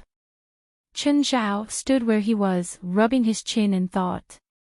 The little fishmen didn't attack Chen Zhao. Instead, they kept attacking Prague and Pete. They weren't very smart, but they could feel that Chen Zhao wasn't easy to deal with. In fact, the number of little fishmen climbing onto the ship was actually quite small. Amon was in the sea, devouring them like crazy. These inferior manfish were like popcorn to him. They were small, but there were a lot of them. Amon could suck hundreds of them into his mouth when he opened it. Chen Zhao grabbed an inferior manfish and observed it. The aura of this little manfish was very weak, but there was a sense of familiarity. Amon was rarely interested in normal food. The only food he was interested in was either demonic crystals or a god of the mutants. A god of the mutants. Chen Zhao finally remembered. These little fishmen weren't demonized. They'd been corroded by the aura of the god of the mutants. Chen Zhao couldn't tell what they were originally, but they were definitely some kind of fish. Amon was a demon, so he was very interested in god of the mutants and mutated creatures. Chen Zhao was interested. He'd never tried devouring a god of the mutants. Chen Zhao activated the mouth of gluttony and swallowed the little fishman. The mouth of gluttony immediately felt a strong appetite.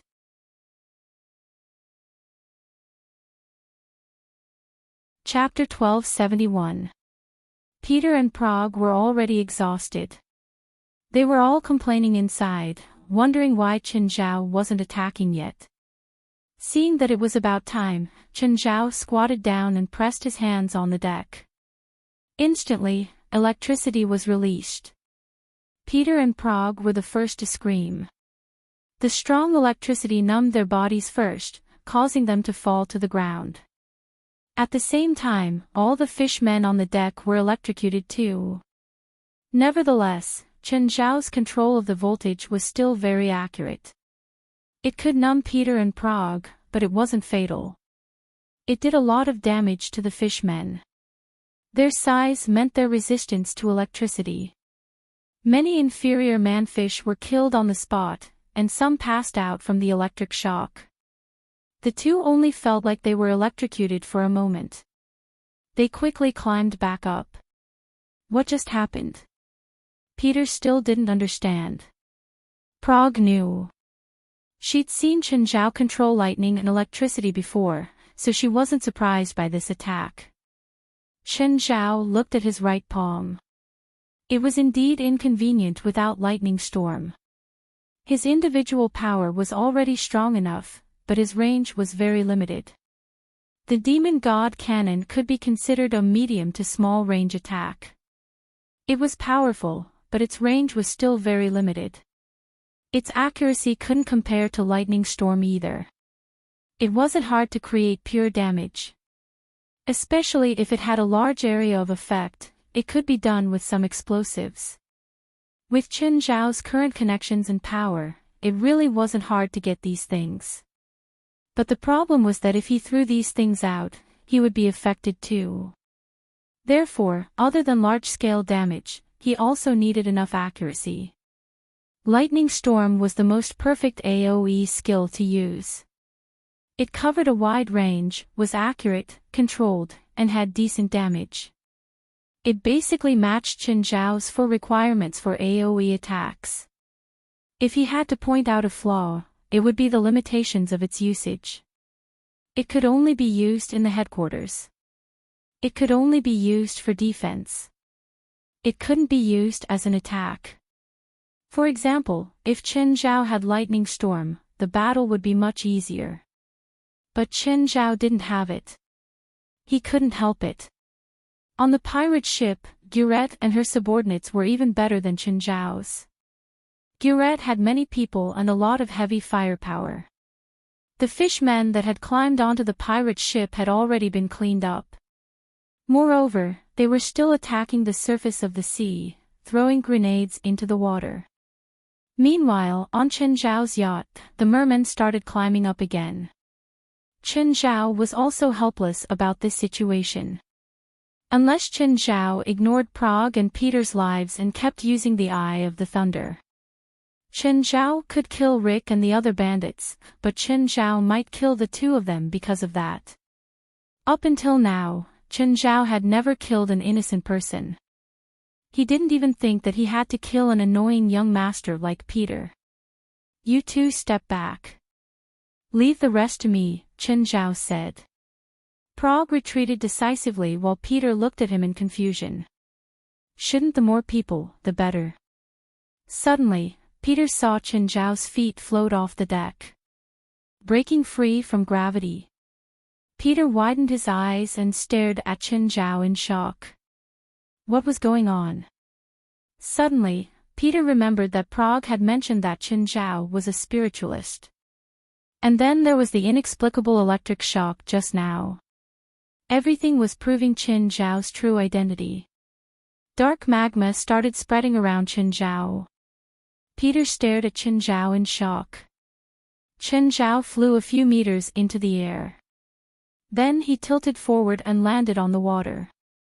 The dark magma spread toward the surface of the sea. At the same time, it started churning wildly.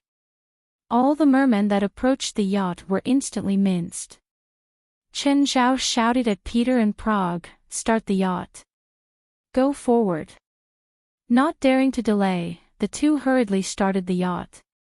Amon was also in the water under Chen Zhao's feet. One was above the water and the other was below. Everything had been crushed by Chen Zhao and Amon. Just then, Amon jumped out of the water. Chen Zhao landed on Amon's back and steadied himself. A beam of white light shot out of Chen Zhao's right arm. It pierced through the darkness and cleared the area hundreds of meters in front of him. Peter and Prague were both stunned. That monster had teamed up with Chen Zhao. Chen Zhao looked at the pirate ship. The pressure on the ship suddenly increased. Even bigger monsters had boarded the ship. Those things were very similar to the legendary Naga. It had green scales, and its upper body resembled that of a fish, while its lower body resembled that of a human. Its body still retained many of the characteristics of a fish, and it had 4 thick limbs. Naga weren't created in the game. In fact, there were Naga sirens in Greek mythology. Chen Zhao immediately rushed toward the pirate ship. When Chen Zhao landed on the ship from the sky, everyone was stunned. Even Guret didn't expect Chen Zhao to board her ship like this. Set sail. Chen Zhao said. I'll lead the way for you. With that, Chen Zhao dove into the battle again. The dark magma turned into long spears and stabbed into the water. Every time he stabbed a Naga, he would lift it up and then devour it through the mouth of gluttony. Guret's subordinates had never seen such a terrifying and strange battle. They all stared at Chen Zhao, dumbfounded. What are you waiting for? Guret yelled. Set sail now. The 2 ships formed a straight line. The pirate ship was in front and the yacht followed. Chen Zhao led the way and killed at the front. They were getting closer and closer to Nanchi Island, but the attacks were getting fiercer. Amon leaped out of the water again and shot a water bomb dozens of meters away in midair. Wherever the water bomb landed, everything was crushed. The power of his water bomb wasn't any weaker than a 10-kilogram TNT bomb. The pirates on the pirate ship and Peter and Prague on the yacht were all dumbfounded. This man and beast were like killing gods. Even an army of thousands of men and horses could not stop their footsteps. Prague, you already knew. Have you forgotten that I went missing for 3 days?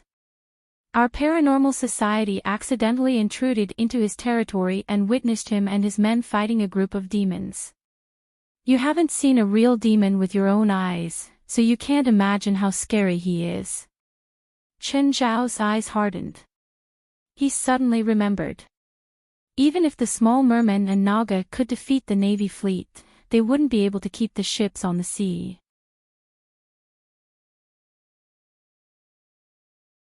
Chapter 1272. Suddenly, a bloody mouth burst out of the sea and bit Chen Zhao in midair. Caught off guard, Chen Zhao was pulled into the sea.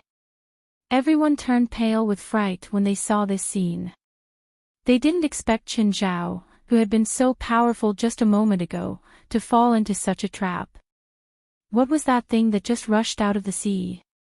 It looked like a crocodile, but did a crocodile have horns?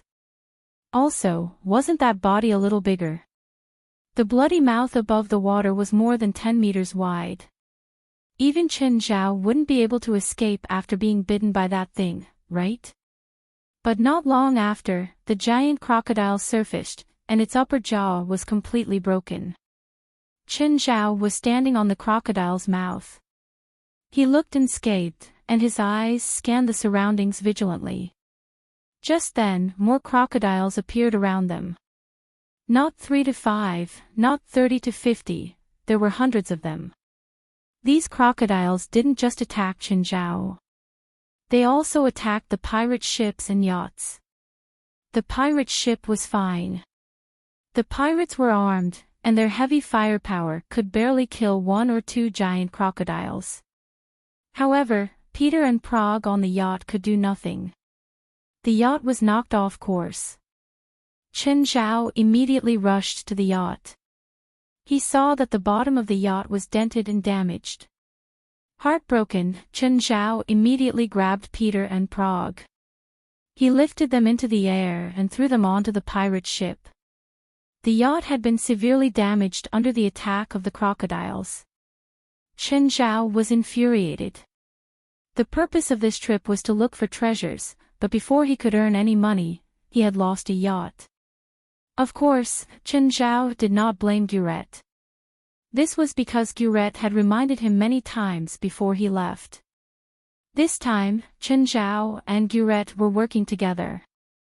Chen Zhao's mission was to help Guret land in the waters close to Nanchi Island. Even though the losses were more than expected, it was still Chen Zhao's own doing. Chen Zhao was going to drive the yacht himself. So, no matter what the loss was, he had to bear it himself. His only hope now was that the pirate's treasure on Nanchi Island could make up for his loss. But now was not the time for Qin Zhao to think too much. The giant crocodile began to attack the pirate ship. The pirate ship was sturdier than Qin Zhao's yacht. However, against such a group of giant crocodiles, the pirate ship would not be able to hold on for long. At this time, the pirate ship had already tilted, and several pirates slid from the tilted deck into the sea. Then, accompanied by a few screams, he was swallowed by the giant crocodile. No matter how hard Qin Zhao and Amon fought, they couldn't stop the crocodile from attacking the pirate ship. It couldn't be helped, there were just too many giant crocodiles. Chen! Help! Guret lay prone at the stern of the sinking ship. He looked at Peter and Prague, who were also struggling to protect themselves. The other pirates were also having a hard time protecting themselves. They either slid down or grabbed onto the handrails. Gulai didn't expect Nanchi Island to be so terrifying. Everything was a mess. Her and Qin Zhao's plan had been ruined by the attack of these crocodiles. Qin Zhao first mentioned Guret and then looked at Prague and Peter. He gritted his teeth and placed Guret on his back. Hold on tight. They swooped down at the same time and picked up Pete and Prague with both hands. Just then, he heard Amon's cry for help. Even he could not face so many mutant giant crocodiles. Qin Zhao placed the three on the barbed warship in the water and returned to the battlefield. Qin Zhao couldn't abandon Amon for the treasure. Guret's face was pale. She'd never experienced such despair in her life. But she also felt lucky.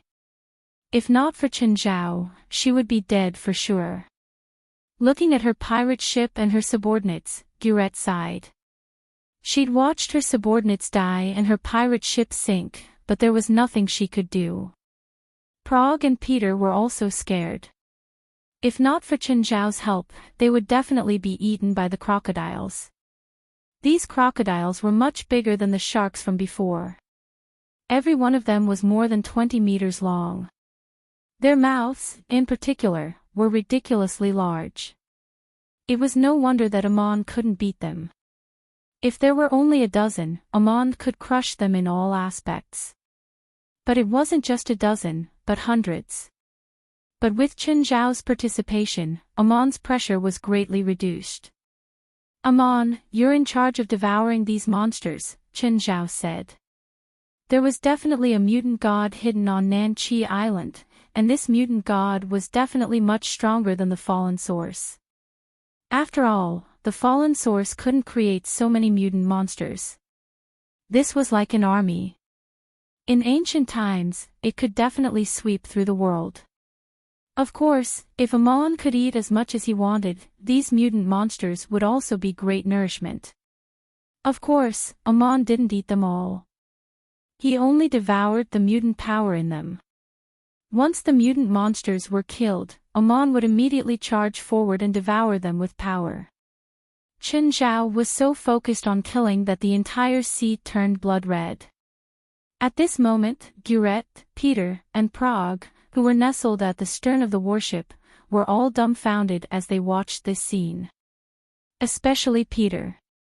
Before today, he didn't believe that there was magic in this world. But now, he had to believe it. Qin Zhao had killed more than 100 mutant crocodiles, but he didn't feel tired. This was the benefit of clear heaven and earth. Qin Zhao's small world could provide him with more magic power. At the same time, it could help him recover his magic power dozens of times faster. But if he continued such a high-intensity battle, his body would still feel tired. So, Qin Zhao decided to change tactics. Qin Zhao jumped out of the water. He took out his zither and placed it between his legs. 12 light swords were unsheathed. In the past, when Qin Zhao used rhythm to control the swords, he still had to consider his magic power consumption. But now, he didn't have to think at all. The mana consumption of the swords wasn't as fast as the recovery speed of the small world. Chen Zhao could play the zither until the end of time. The damage and killing speed of the swords were clearly much faster than physical combat. It was even faster than the mountain of knives formed from dark lava. The 12 light swords were like 12 death talismans. Although the 12 light swords might be damaged if they were to face some powerful opponents, they were still able to withstand the power of the swords. However, these mutant crocodiles were between strong and weak. They weren't strong or weak. Instead, they gave the light sword space to perform. The 12 swords darted in and out of the sea. Their killing efficiency was astounding. Chen Zhao had learned rhythm before ultimate transformation. Now, he was in Shangqing and clear heaven and earth were clear.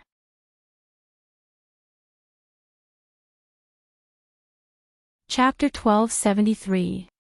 Amon changed again. But this time, he didn't grow bigger. Instead, the wings under his belly grew bigger. They became extremely large, like a pair of wings growing from his belly. When Samuel's original body had summoned Chen Zhao had accidentally summoned Amon to hell. Chen Zhao had seen Amon's original body back then. Amon's original body could float in the air. Chen Zhao had always wondered if Amon was the so-called Kunpeng. The more supernatural things Chen Zhao came into contact with, the more he believed in myths and legends. Now, Amon was also growing toward his original body. Master, I can feel it. There's a strong aura of an alien god on that island. It's very strong. Amon's warning was within Chen Zhao's expectations. To be able to make so many creatures mutate, the original body must be on Nanqi Island. Are there any other mutated creatures in the surrounding waters? Many, but they're not strong. Devour all the mutated creatures, Chen Zhao said. Chen Zhao looked at his boat. It had been completely destroyed in the chaotic battle. Now, he could only see the bottom of the boat in the sea. Chen Zhao was in a bad mood.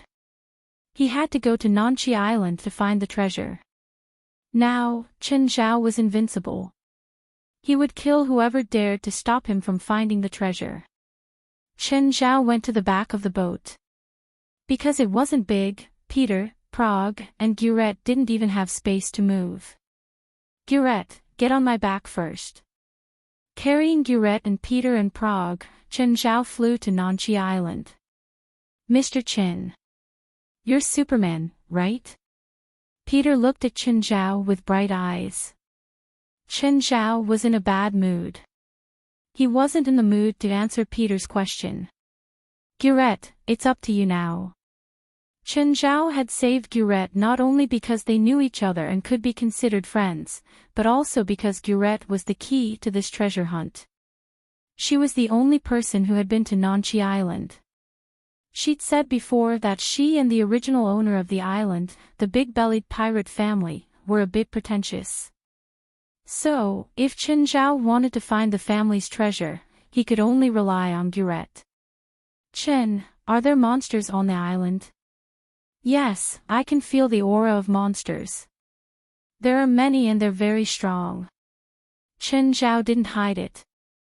The aura was also very heavy, so Chen Zhao couldn't find where the monster was hiding. Nanqi Island's area was not big, it was less than 10 square kilometers.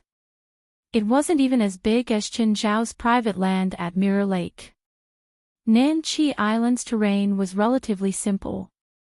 Not far away, there was a large mountain that occupied most of the island. Most of the island was made of rocks, and the ground was very wet. It looked like it had just risen from the sea level. Gurette's heart was heavy. Peter and Bragg's expressions became unnatural. But now, they had no other choice. He could only follow beside Chen Zhao. Let's go. Gu Lai led the way. Mr. Chen, why don't you just fly us? That way, we'll be able to find the treasure faster. I don't care. Chen Zhao shrugged. Flying with 3 people did put a lot of pressure on Qin Zhao, but Qin Zhao didn't know what to do. Carrying 3 people on the ground and carrying 3 people in the sky were 2 completely different concepts. He felt like he was flying with a tank in his hand. Gurette also looked at him. She also thought that it was a good idea. If a monster attacks later, I can only throw you down, Qin Zhao said. Are you willing? Never mind then. Hearing Qin Zhao's words, the 3 immediately understood. If they encountered a monster, with Qin Zhao's strength, he would definitely be fine. But if the 3 of them faced a monster, they would definitely die. Not to mention anything else, Qin Zhao would definitely throw them down when he fought a monster. If they fell from the sky, they would definitely die. To be honest, after arriving at Nanqi Island, the alien god's aura was much stronger than before. If this aura covered the entire island, Qin Zhao had to be careful. Such a powerful aura was probably 100 times stronger than the fallen source, right? So, if something happened, Qin Zhao would also go all out. He could barely protect the 3 on the ground, but if they flew into the sky, it would be even more difficult.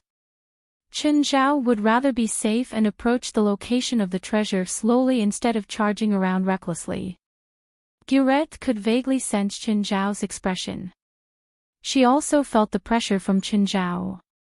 Qin Zhao had never been so serious before. When Qin Zhao had dealt with the 3-headed dragon, he had still been as casual as before. But this time, Qin Zhao was actually so serious. Gurette could only vaguely sense it. In fact, Qin Zhao had already used one of his trump cards, 10,000 spells return to 1. 10,000 spells return to 1 was one of Qin Zhao's strongest trump cards, but when Qin Zhao didn't attack, it gave off the feeling that it was the most ordinary.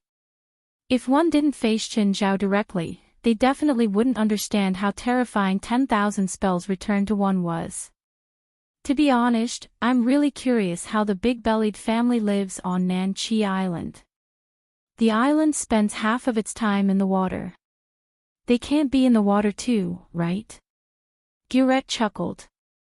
What do you think of Nanqi Island's geology? Qin Zhao frowned and thought for a few minutes. What does this have to do with geology? The main structure of the island is Kosi granite, which has very good impermeability. What Miss Gurette means is that the family built their home under the rock stratum.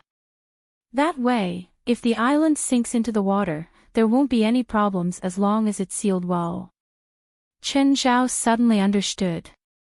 No wonder. There were no buildings or even plants on the island. It didn't seem like people had lived here before. So it was to dig a hole and build a base underground. That made sense.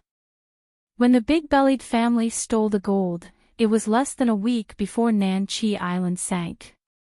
Their family thought that as long as Nanqi Island dived into the sea, even the Navy wouldn't be able to do anything to them. But they underestimated Citibank's determination and anger. The Navy appeared near Nanqi Island the next day and launched an attack on the island. Qin Zhao looked around. Because there was a lot of mud here, he couldn't tell that the island had been attacked. First, there was a large-scale bombing, then the Navy landed. After Nanqi Island was attacked, the big-bellied family couldn't fight back at all. Then, the biggest change happened. The demonic seal they'd been guarding for centuries was destroyed. The family and the Navy on the island were all destroyed.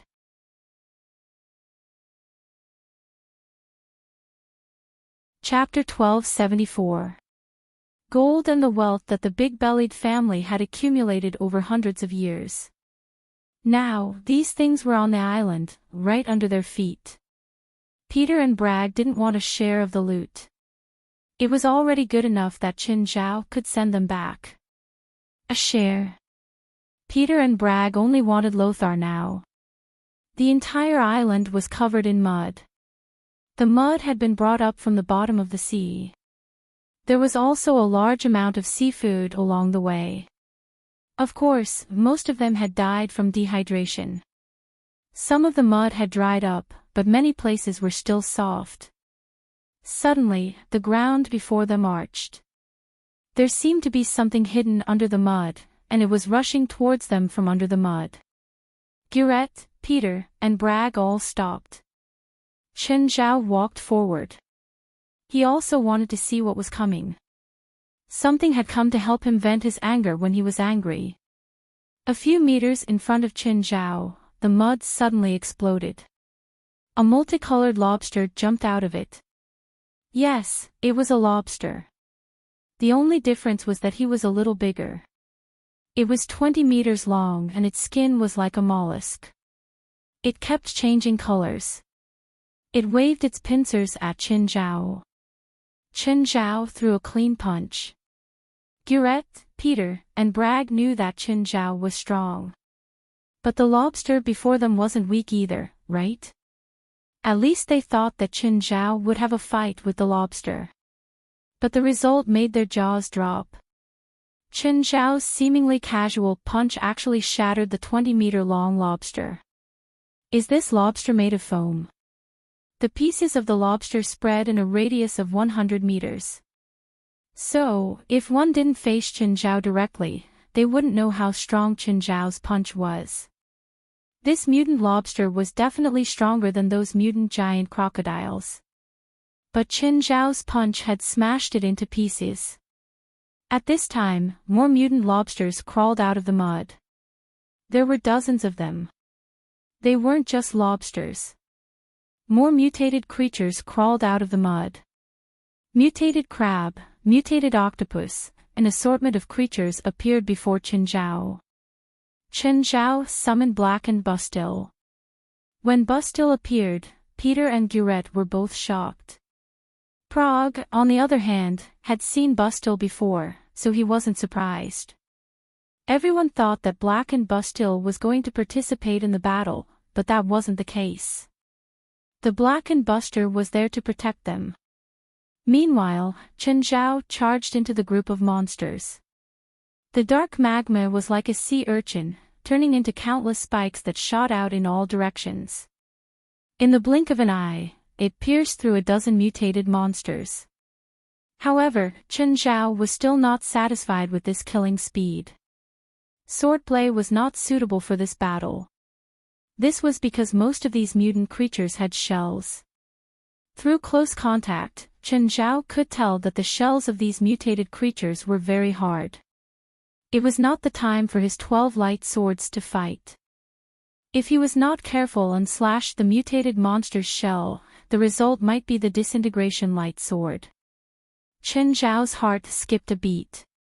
The dark magma was ever-changing. He seemed to be limited to simulating blades. Chen Zhao lifted his arms. The dark lava suddenly rose by 100 feet. Spin! Chen Zhao shouted. Immediately, the dark magma started spinning wildly. The dark magma turned into a tornado. The center of the dark magma was hollow. However, on the inner wall, there were countless sword edges. It was like a drum washing machine, spinning wildly. To Chen Zhao, this drum washing machine was another big move. Moreover, it consumed more magic power than swordplay.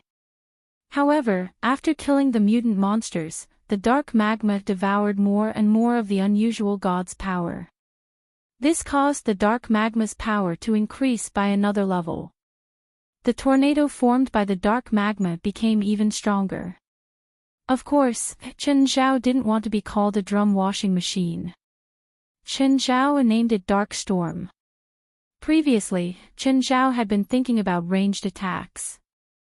Now, he finally developed a killer move that belonged to the dark magma. The tornado grew larger and larger. The more monsters it devoured, the bigger it became.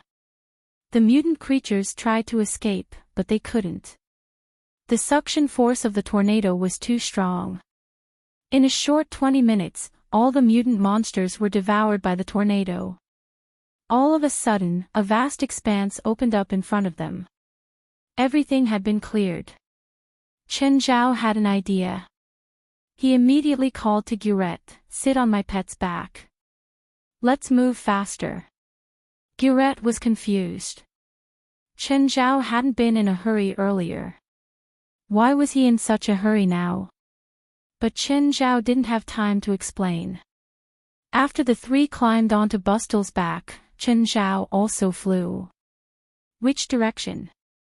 "That way," Gurette said, pointing. The entrance to the Big Belly family's base was set halfway up the mountain. Their base was hidden in the mountain. Dark Bustel flapped its wings and rushed in that direction. Chen Zhao flew in the front. But just then, a large number of mutant monsters appeared below. Only a few of them could fly. Or they could attack the air. Chen Zhao controlled the dark storm to sweep across the ground. As for the flying mutant monsters, Chen Zhao dealt with them personally. Gurette and the other two sat behind Bustel. They were worried that they would fall, but they were also worried about Chen Zhao's battle.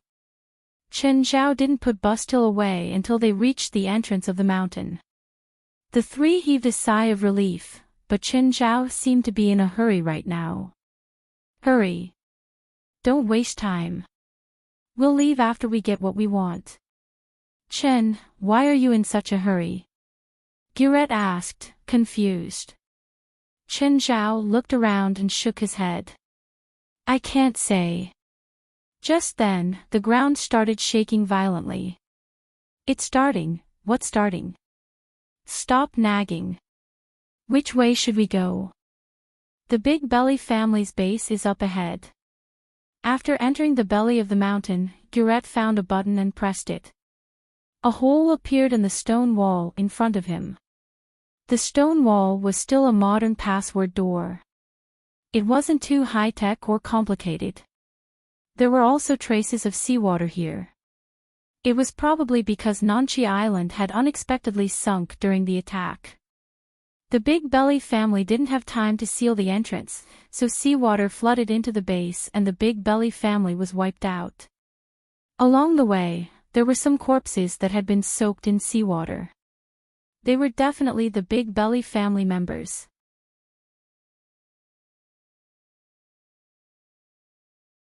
Chapter 1275. The Pot-Belly family's base was built in the middle of the mountain. It had a modern feel. A large area of metal was laid out. Even though it had been soaked in seawater, it was still a nice building structure. "How much further?" Chen Zhao urged. "It's pretty deep," Gurette said. She was anxious too, mainly because she was affected by Chen Zhao's emotions. She could feel Chen Zhao's anxiety.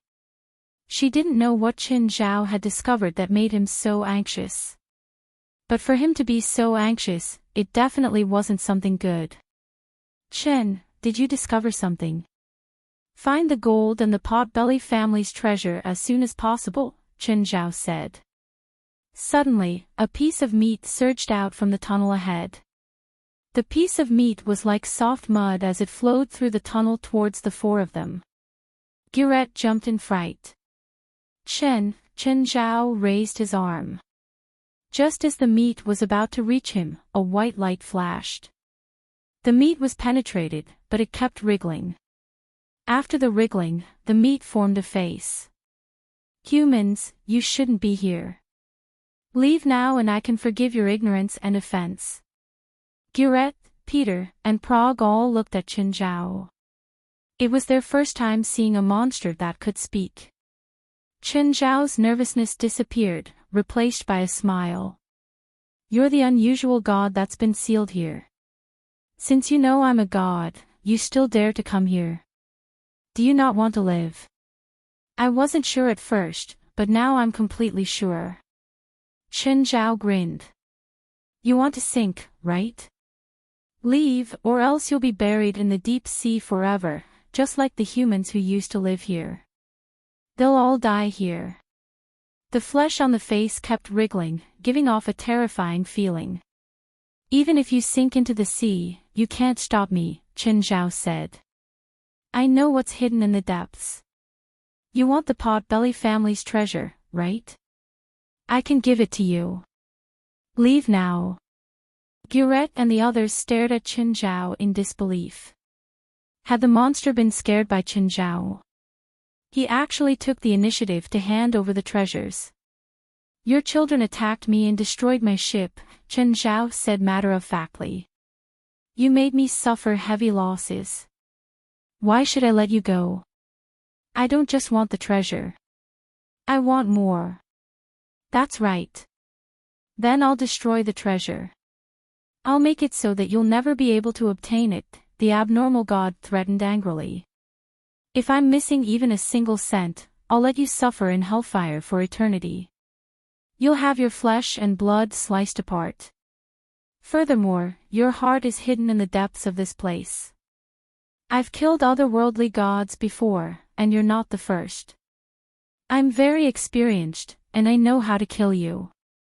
At this moment, everyone felt that this so-called otherworldling god was not scary at all.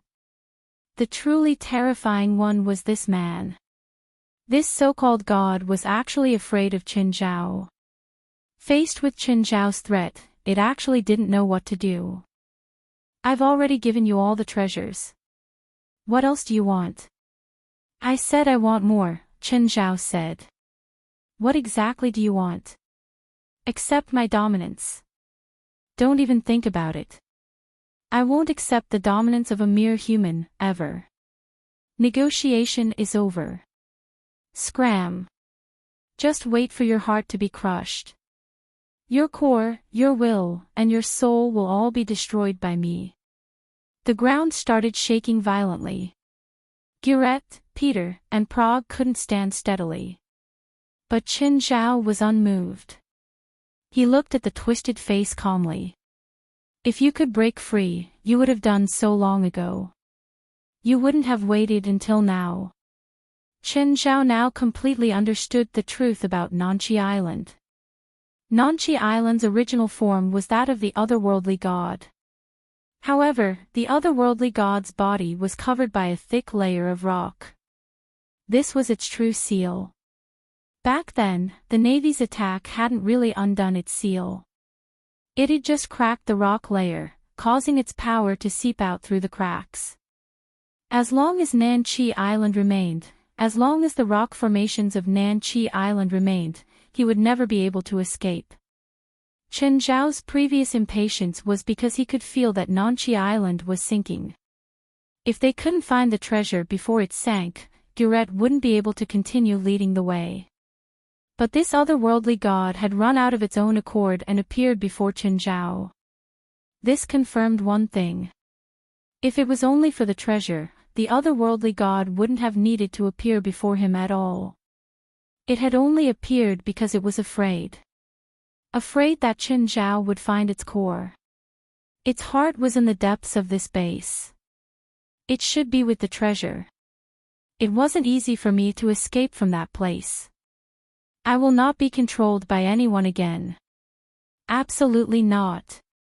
The unusual god threatened. I may not be able to kill you, but... I might not be able to kill you, but I can kill your companions. The surrounding ground, walls, and ceiling started collapsing and sinking. Gurette's expression became extremely ugly. The otherworldly god's threat was meaningless to Qin Zhao. God, your threat is useless to him. If I die, he won't need my share. He'll be happy for you to kill me, Gurette said helplessly. What about the two humans?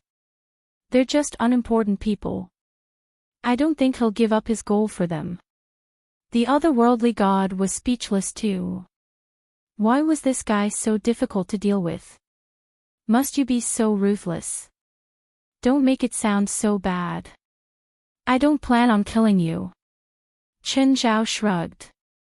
I just want to control you and dominate you. I can pledge my loyalty to you, but I won't accept being controlled by you. Prague, Peter, and Gurette all looked at him in disbelief. A god was actually pledging loyalty to Qin Zhao. Qin Zhao shook his head. I know you, otherworldly god. Oaths are meaningless to you. It's the same for me. I only believe in things that I can control. Even Gurette and the other two felt that Qin Zhao's request was too much. Of course, the three of them didn't have any stance right now. After all, their lives were in Qin Zhao's hands. I accept your domination, but not forever. I'll only accept 100 years of servitude, the otherworldly god said. Anyway, 100 years is long enough for you humans. Qin Zhao thought about it. Indeed, he would probably die of old age in 100 years. Fine, 100 years, Qin Zhao said. But can you move?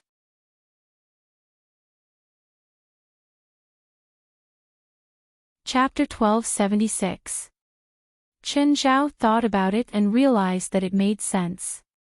If the otherworldly god could move, he would have run long ago. He wouldn't be trapped here. What do you mean by moving a little? The mountain pressing down on me is too heavy. If you can help me reduce it, I can move faster. Qin Zhao wouldn't fall for it. What if it ran away after he reduced its burden? It was fine like this. Move, Qin Zhao ordered. The otherworldly god was very unwilling, but it had no other choice now.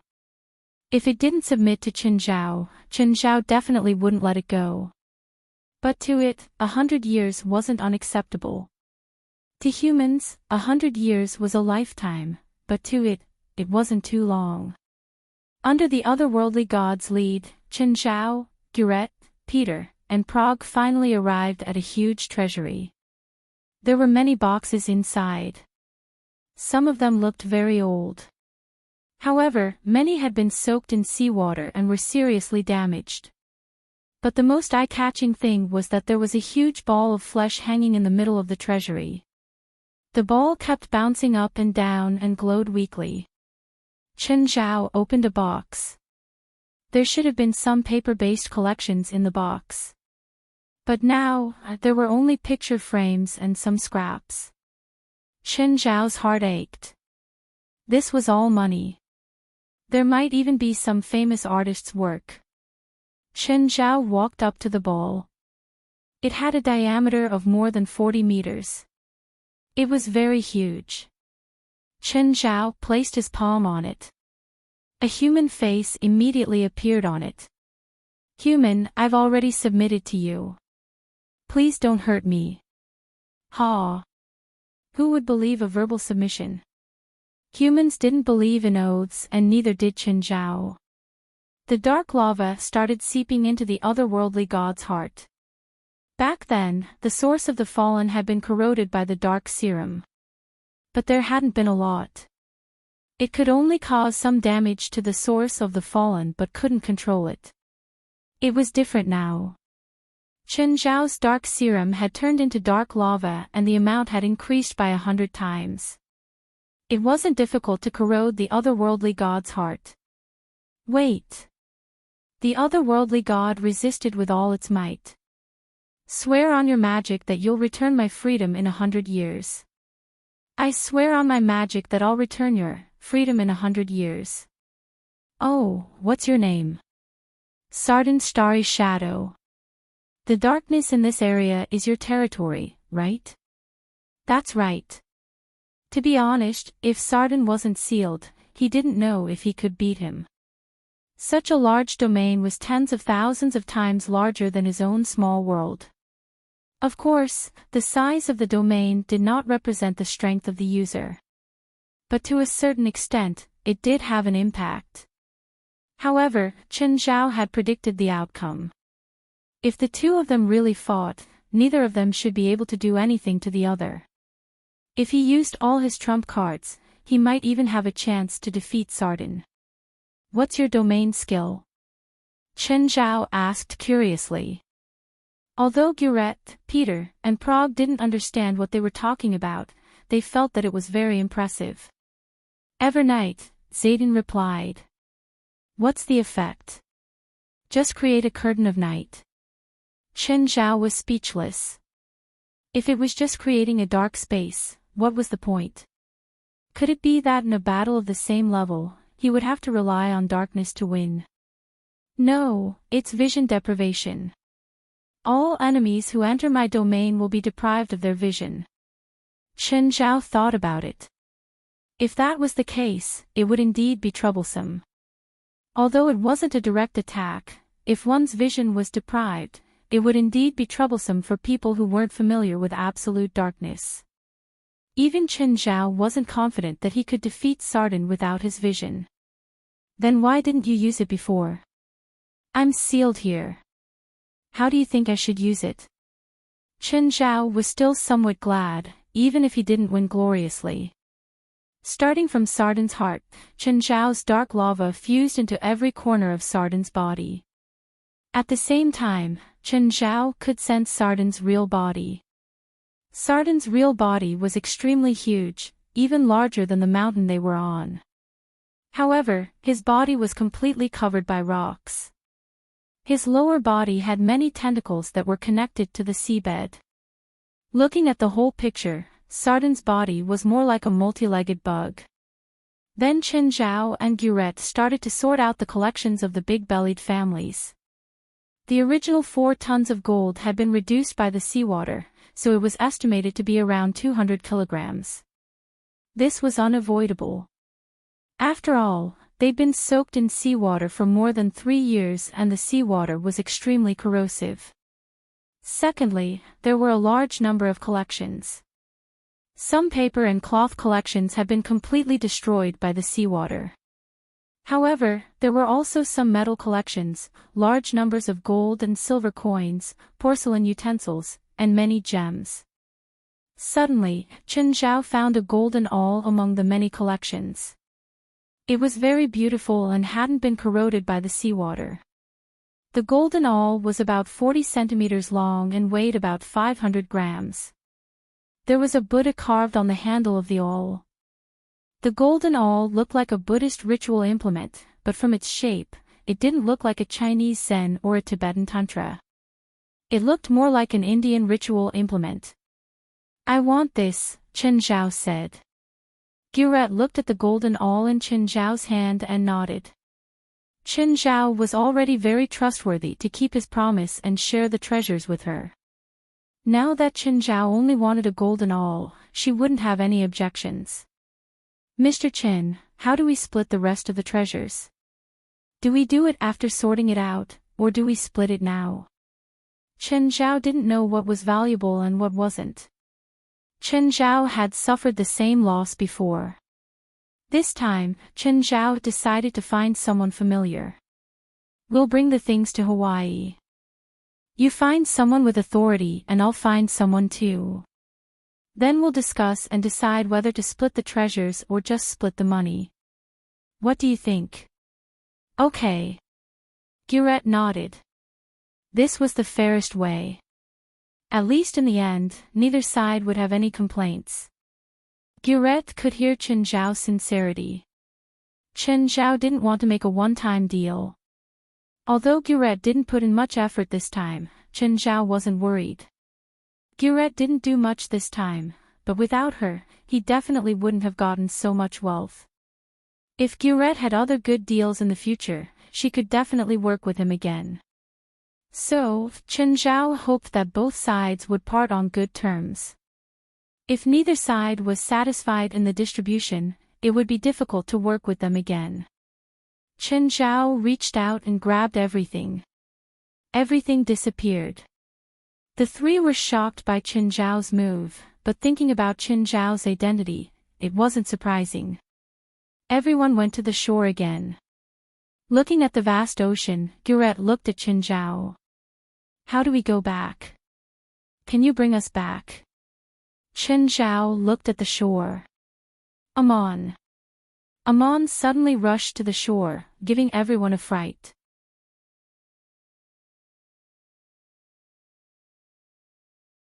Chapter 1277.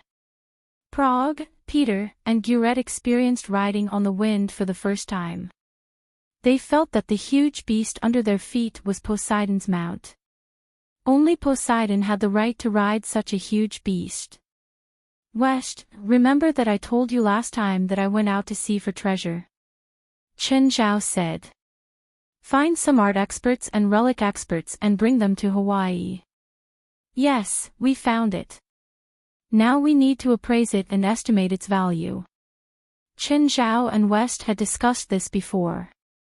They would use $200 million as an example. Using $200 million as an example, they would have to pay at least $25 in fees. Of course, this would be done in the name of the association. The association could get around 15% of the money, which meant that the actual fee to be paid was around 10%. This was much lower than the fees of money laundering organizations. It was also within Chen Zhao's acceptable range. However, the income this time shouldn't be that much. Chen Zhao and Guret had both estimated their income this time. The value of the treasure shouldn't be more than $400 million. Among them, gold was the easiest to sell, while art and collectibles would be relatively cheaper. This time, they had to sell all of them. Neither Chen Zhao nor Guret could sell them one by one. If they were put up for auction one by one, they could increase their value. It might even reach $500 to $600 million. However, Chen Zhao and Guret didn't have the time to do that, so they would only sell for half of the actual market price. Chen Zhao couldn't say whether he was happy or unhappy. He was happy to find the treasure, but the income wasn't as big as he'd imagined. This made him slightly disappointed. Plus the loss of the yacht, Chen Zhao had only bought Feilai for $12 million. However, the actual cost of the yacht was at least $40 million. The market price would definitely reach $60 million. This meant that Chen Zhao's actual income after deducting the loss this time was less than $100 million. Chen Zhao sat on Amon's head, holding the golden awl. In Buddhism, the guardian Vajra wielded a Vajra awl or a Vajra axe. It could shoot out thunderbolts and release monstrous karmic fire. Chen Zhao used magic to test it. There was nothing special about the awl. When Chen Zhao saw the awl, his instincts told him that there was something special about it. However, after trying a few times, he didn't find anything special about the awl. Chen Zhao was somewhat disappointed. He put the awl away. By this time, Amon had already left the vicinity of Nanchi Island and the sky was already bright. Amon's speed was very fast, exceeding 200 nautical miles per hour. What did that mean? This was basically the speed of an express train. However, the sea was stormy and rough, so Guret, Peter, and Prague weren't very comfortable. The novelty of the beginning was gone, and all that was left was boredom and pain. Thankfully, Chen Zhao could always take out food and water. At least they didn't have to starve. The next morning, everyone arrived at the waters of the Hawaiian Islands. However, the four of them pretended to be drowned in a shipwreck and were rescued by a nearby ship. They arrived in Hawaii on the same day. Peter, I hope the money you promised can be transferred to my account as soon as possible. If I don't get the money before I return to Los Angeles, I'll get it from you personally. Do you understand? Of course. I understand. You don't want to pay what you owe. Pete didn't think he was qualified. Not to mention, it was only $2 million. He could afford it. He had no idea how he could survive if he offended Chen Zhao for $2 million. Prague also left, but she didn't take the same flight as Peter. She was disappointed in Pete during this trip. Chen Zhao stayed in Guret's pirate hotel. The next day, West arrived. At the same time, he brought two experts with him. From West's introduction, Chen Zhao knew that they were appraisal experts working for a large auction company. They were experts, not scholars. They wouldn't ask about the origin of the appraised item, nor would they say that the item should be handed over to the country. Of course, if possible, they would persuade the person to hand the item over to their company for auction or sell it directly to their company. Gurette Specialist had also arrived. To everyone's surprise, Gurette Specialist knew Qin Zhao's two specialists. They were also in the same field, but they belonged to different companies. They probably communicated with each other before. Gurette led everyone to the warehouse, where Qin Zhao and Gurette's harvest was placed. Apart from the gold, Gurette and Qin Zhao had already split the gold in half. The rest were the big-bellied family's collection. There were more than 1,000 of them, so appraising their origin and value would be very tedious work. Some were intact, while others were severely damaged or had been corroded by seawater. For Qin Zhao and Gurette, this was a huge loss. The value of a complete collection and a damaged one were not the same. Rare and non-rare items had different values. In this collection, there was no lack of priceless treasures. However, most of them were only worth a few thousand or tens of thousands of dollars. Perhaps one or two items weren't worth much, but when put together, the total value was still very high. Another type was unappraised, which meant that their origin and age couldn't be appraised. Qin Zhao and Gurette were specially picked out and split the loot evenly between them. The three experts appraised the items for 5 days. It wasn't like the three experts appraised the items together. Qin Zhao and Gurette's experts appraised separately. They would only appraise the items with different prices at the same time to confirm the value. In the end, they got a total value of $235 million. With an actual price, it was easier to distribute. Qin Zhao and Gurette started to distribute the items. Then, under West's control, the items were all sold to the auction company that the two experts worked for. With the auction company's participation, the money was easier to handle. However, the money couldn't be seen yet. West still had to find a professional finance company to handle it. Qin Zhao didn't know how to do it, so he didn't know how to do it.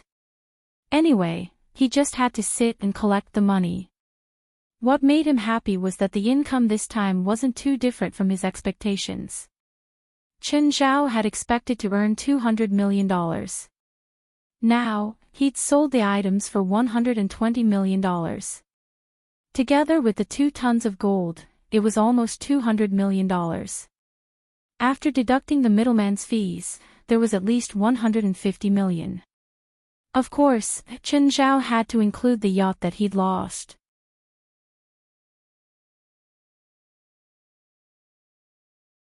Chapter 1278. Chen, when are you coming back? Something happened at home. What's wrong? Are you feeling unwell? Or is Jerlin sick? No, it was the day before yesterday when I took the children to our new home because I rented a yacht. At that time, when we were at sea, we found a fishing boat fishing for sharks outside our beach, so I asked them to stop fishing for sharks. In the end, they used water cannons to hit our yacht, and Little Nine secretly followed them. At night, I heard that Little Nine capsized their fishing boat and killed a man, but among the survivors, someone took a photo, and now the news media is reporting this news, and they even took photos to prove it. Xiao Jiu is too reckless, Qin Zhao said casually. He had to give Little Nine a reward later. Good job. How dare they use water cannons to attack Fei Lai in their own territory? How dare they attack her with water cannons? If he could find those people, Qin Zhao would definitely throw them all into the furnace of hell and burn them clean. I'll go back tomorrow. Oh, Fei Lai, your Fei Lai accidentally went silent. Qin Zhao really didn't want to talk about this. After all, the boat was named after Fei Lai. Are you okay? I'm fine. That's good. After we go back, we'll buy a bigger boat and name it after you, Qin Zhao said. Fei Lai didn't mind. She just wanted Qin Zhao to be safe. A woman with a child would always want her family to be safe and sound. Qin Zhao had wanted to go back to Los Angeles after today's matter. However, West hadn't booked a plane ticket today.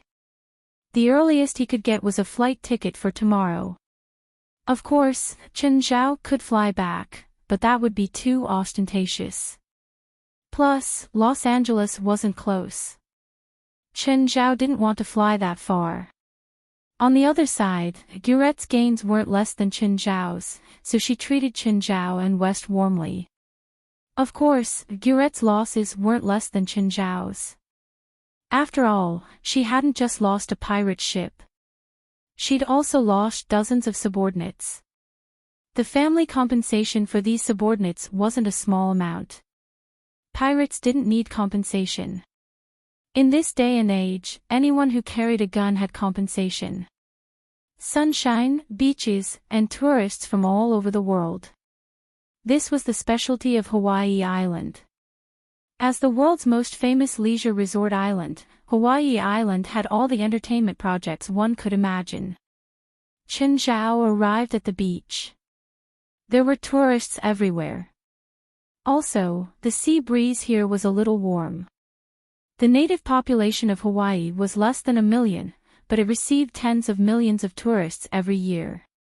Its annual GDP was close to $60 billion. One could imagine how many tourists there were. This was Chen Zhao's second time coming to Hawaii, but he hadn't really gone there for fun either time. He'd always come to Hawaii as a transit stop. Today, he went out mainly to feel the atmosphere of Hawaii. As the most famous tourist island in the world, what was different about it from other places? Chen Zhao sat beside the stone, feeling a bit bored. West had wanted to come out and play with Chen Zhao. However, Chen Zhao rejected him. If it were a woman, Chen Zhao would be more than happy to go. Unfortunately, West was a man. Just then, a volleyball hit Chen Zhao's head. Chen Zhao turned around and saw two beauties in bikinis. One was fair-skinned and looked a bit shy. The other had healthy wheat-colored skin.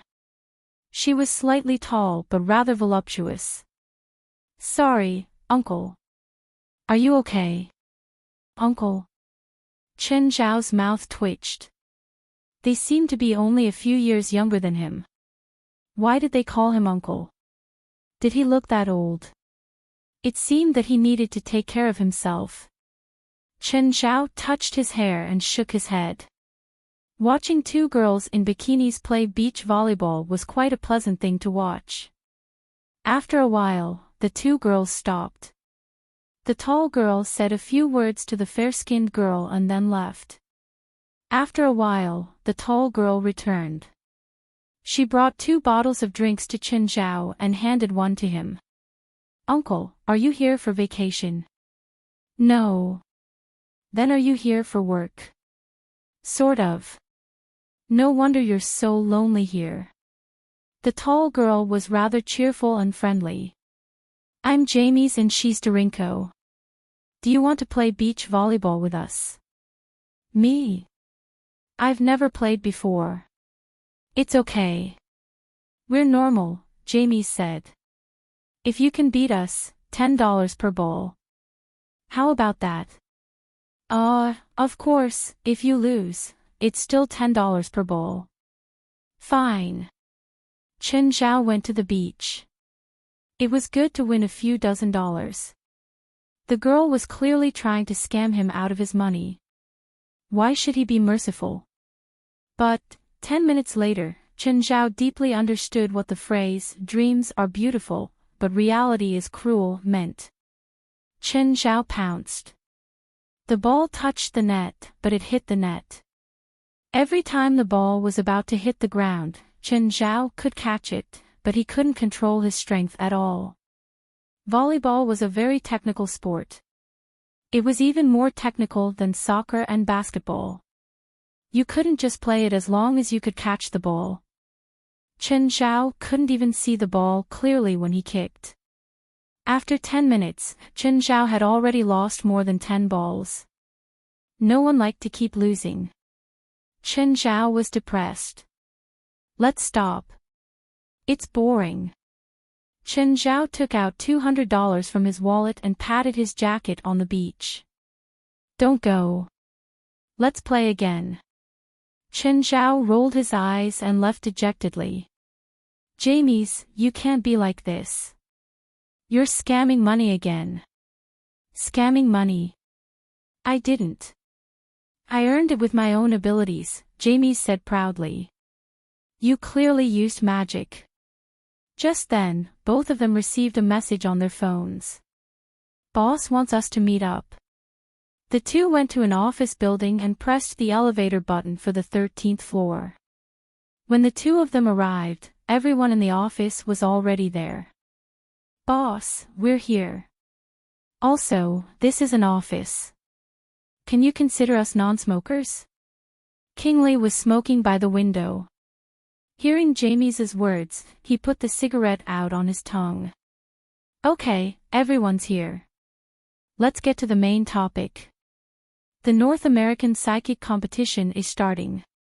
It's held in Los Angeles. Get ready. We're going there tomorrow.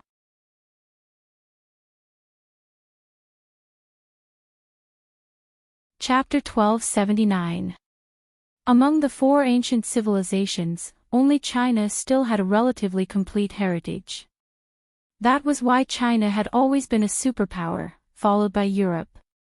Although the Middle Ages in Europe were the Dark Ages for most people, it was also the Dark Ages that created Europe's alternative civilization. Then there was Africa. Most of the time, Africa gave people the impression that it was poor and backward. Moreover, there were very few spiritualists in Africa. Most of them were wizards supported by tribes. However, once a spiritualist came out of Africa, they were extremely powerful. Then there was Africa's Egypt. Although the ancient Egyptian civilization had been cut off, there were still many families that continued their ancient heritage. There were also many powerful spiritualists in those families. Then there was South America. There were many spiritualists in South America, but their strength varied. They were mainly divided into druids and shamans, as well as a small number of ancient Inca civilization inheritances. North America was recognized as the weakest region in the supernatural world. For example, the supernatural organization of the past. Such a weak organization could actually become an official supernatural organization. There were even organizations that were weaker than the supernatural organization. Some organizations even had a few awakened spiritualists who dared to form their own faction. Thus, Gimli formed his own team and called it the Guard. They had some connections with the Hawaii state government and were the only supernatural organization in Hawaii. Gimli led the Guard and helped the Hawaii state government solve many problems. Now, there were 8 people in the Guard, including Gimli. Apart from solving supernatural incidents in Hawaii, the Guard's daily tasks were to earn extra money and learn from other organizations outside of Hawaii. Ever since the Guard was established, it had interacted with many supernatural organizations around the world. Organizations in China, Japan, Europe, and Africa had all interacted with the Guard. Of course, it was more like learning than communication. Generally speaking, when two supernatural organizations communicated, they would exchange a few minor spells for each other to express their friendship. This made the Guard think that the North American Guard could look down on everyone. They even looked down on the supernatural organizations in North America. They felt that only organizations outside of North America were qualified to communicate with them. Even the Witch Society and the Sorcerer Society, which were at the peak of their power, only thought that the other party had more people. After the Witch Society and the Sorcerer Society were destroyed last year, their mentality was even more obvious. The North American Psychic Contest was held once every 3 years. So far, it had been held 8 times, and the Guards had basically participated in every single contest. In the last 3 tournaments, the Guards had always been the champions. The champions of the last competition were Jamies and Darinko. At that time, they were 16 and 18 years old respectively, but their skills amazed everyone. Even the Witch Society had extended an olive branch to them, hoping that they could join the Witch Society. Half of the guards didn't want to go, and the other half wanted to go to Los Angeles. Boss, must we go? Although the North American Psychic Contest is a little underwhelming, this year's prize is very good. It's the skeleton of a powerful magical creature. If we can win the championship, then we can make the mana potion. This year's competition is a little different, so all of us have to participate. Jean Lee said, well, go and get ready. I've booked tickets for tomorrow. Gurette sent Chen Zhao and West to the airport. As the owner of this place, Gurette had been taking care of Chen Zhao and West for the past few days. Although her people had suffered heavy casualties this time, Gurette was still very satisfied with the cooperation. Because of Chen Zhao's integrity, he didn't break the agreement because of violence. Moreover, both sides had done their best in what they were supposed to do. As for the fact that her people had been killed for provoking Chen Zhao, Gurette had long forgotten about it. She had warned them time and time again, but they just wouldn't listen. Who could stop a group of people that wanted to die? Chen, be careful. We'll reach Los Angeles after we get off the plane. I don't know where I need to be careful. Okay. Next time, bring your family to Hawaii. Remember to stay in my hotel. What about me?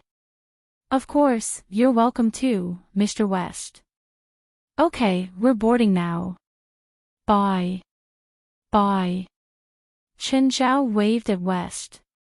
When they reached the departure lounge, West said, President, the North American Light Society invited us to participate in the North American Psychic Conference. Should we go? What's the North American Light Society? The Society of Light is also an international organization, and it has some connections with the Supernatural International Association. They can be considered competitors. There's a division in Korea called the Oriental Society of Light, and a division in Europe called the European Society of Light. There's also the North American Society of Light. The Society of Light isn't divided by countries, but by regions. Their principles are similar to the Supernatural International Association, and they're all responsible for maintaining the peace of the supernatural in the region. However, they're different from the Supernatural International Association's conservative nature. Since we're competitors, why did they invite us? It's probably to suppress and humiliate us. We're a division of the Supernatural Organization. The North American Light Society has always been hostile toward us, West said. Actually, we've participated twice. The first time was because we broke the rules, and the second time, we were last. Then we won't go, Chen Zhao said calmly. Since they're trying to humiliate us, why should we join them? Plus, they're just a bunch of clowns. What's there to compete with? If it's a supernatural organization, we can consider interacting with them. West had wanted to go because the supernatural organization wasn't the same as it had been in the past. With the strength of the North American supernatural world, West was confident that they could win the competition. But hearing Chen Zhao's words, he felt that it made sense. They couldn't say that they were super powerful now, but they were at least close. Especially Chen Zhao. He was the supernatural organization's biggest face. It wouldn't be right for him to participate in such a low-level competition. Actually, Chen Zhao had considered this before this trip. After returning from the treasure hunt, he wouldn't go far. Fei Lai's belly was getting bigger. He should stay by her side and take care of her instead of letting himself go everywhere. His second child would be born in 3 months. When Jerlin was born, he hadn't been able to see her. This time, he had to see his child born no matter what.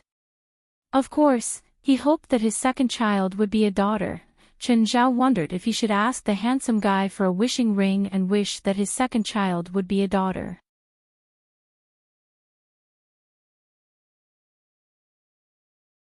Chapter 1280. Yes, President. Do you want me to suppress this? West was confused. He'd heard about it. He'd also seen the photo and recognized that the attacking Hydra was from Qin Zhao's family. However, the location wouldn't make people think of Qin Zhao. It was also too late to suppress it now because it was already too big. West felt that there was no need to care about it anymore. No, I want you to find the people on the fishing boat when it happened and cast a blind curse on all of them. Why? West's face darkened. What was the point of this prank? Did Qin Zhao have a grudge against those people? If a blind curse was used on a spiritualist, they would only be blind for 10 minutes at most. But if it was used on a regular person without magic, they would be blind for at least 10 days. They used a water cannon on Feilai, Qin Zhao said. That's why Xiao Zhou attacked them. If you don't want to, forget it. I'll do it myself. I'll do it, West said hurriedly. It was just a few blind curses. Hearing Qin Zhao's explanation, it meant that they deserved it. But if Qin Zhao did it, it wouldn't be as simple as a blind curse. A blind curse was a regular curse. It could cause temporary trouble, but it wouldn't cause any actual damage. But if Qin Zhao did it, who knew if they could stay intact? Oh, remember to add a panic curse. Suddenly, Qin Zhao felt his neck being strangled. Then, a hard muzzle was pressed against his temple. A man who was 1.7 meters tall and had a thick beard was strangling Qin Zhao's neck and pointing the muzzle at his head. He has a gun. What is he doing? In an instant, the entire departure lounge was in chaos. Everyone was retreating in a panic. Sir! What are you doing? West was also dumbfounded. Hostage. Kidnapping Qin Zhao. I want to see my daughter, the man roared. I want to see her now. Qin Zhao could feel that the man was also panicking. The arm around Qin Zhao's neck also didn't have any strength. Any ordinary person would probably be able to break free, let alone Qin Zhao. Where is your daughter? Beside that bitch. I don't care. I want my daughter. Bring my daughter here, or I'll kill him. By then, the airport security had also arrived. They formed a circle around the two. Sir, can you communicate properly? Someone is going to get hurt, West said. He wasn't worried about Qin Zhao's safety at all. On the contrary, he was worried about the safety of this father who loved his daughter to the point of madness. At this moment, a few people emerged from the crowd. Yo, isn't this uncle? Qin Zhao glanced at Jamie's, then turned his head away without saying anything. Have you been kidnapped? Do you need my help? Leave. I don't want to see you. Do you want me to save you because you lost $200 to me yesterday? Gimli turned his head and asked, do you know him? We know each other. Boss, are you going to make a move? None of you are suitable to fight. Let me do it. Suddenly, Qin Zhao felt a wave of magic. Qin Zhao looked up at Gimli. He saw that Gimli's fingers were moving subtly. Then, Qin Zhao heard rapid breathing from the man holding Qin Zhao. Qin Zhao realized that the man's clothes were being tightened. Ha! Qin Zhao realized that his pants were being tightened too. Ha! What kind of magic is this? It can shrink clothes and pants. The man's breathing became difficult. Then, he fell to the ground, his face bright red.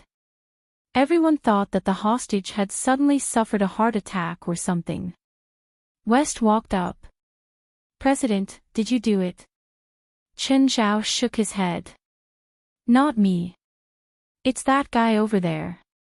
Just then, the security came up to ask about the situation. Qin Zhao was fine. He didn't plan to pursue the matter.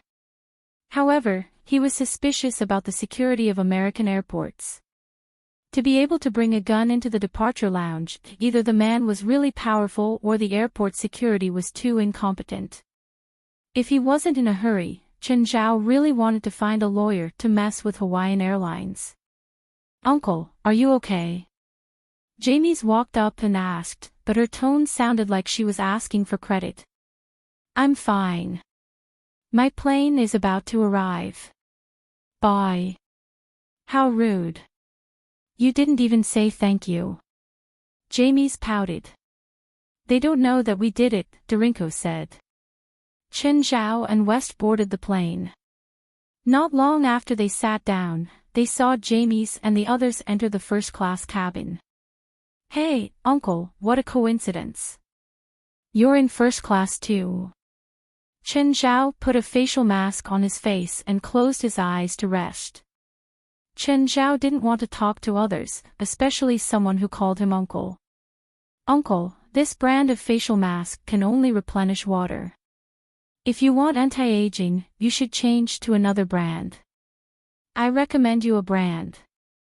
Chen Zhao finally couldn't help but yell, "I'm not old.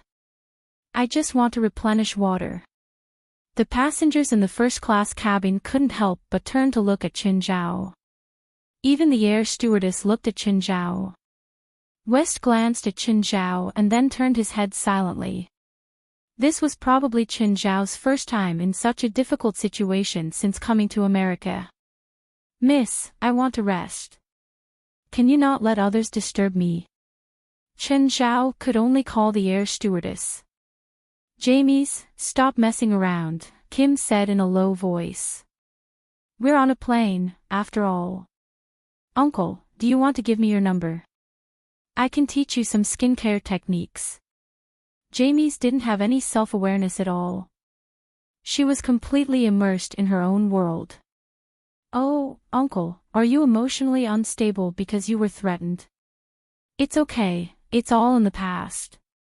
But I'm so envious of you. You have the chance to be threatened. No one has ever dared to threaten me." "Miss, are there any seats in first class? I want to descend." "I'm sorry, sir, but they're all full." "Then can you let me experience the comfort of first class? It's my first time in first class.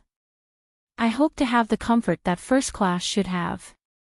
"Uncle, it's also your first time in first class." "Miss, can you please stop harassing this gentleman?" The air stewardess could only turn her head to look at Jamie's. "I'm harassing him. When did I harass him?"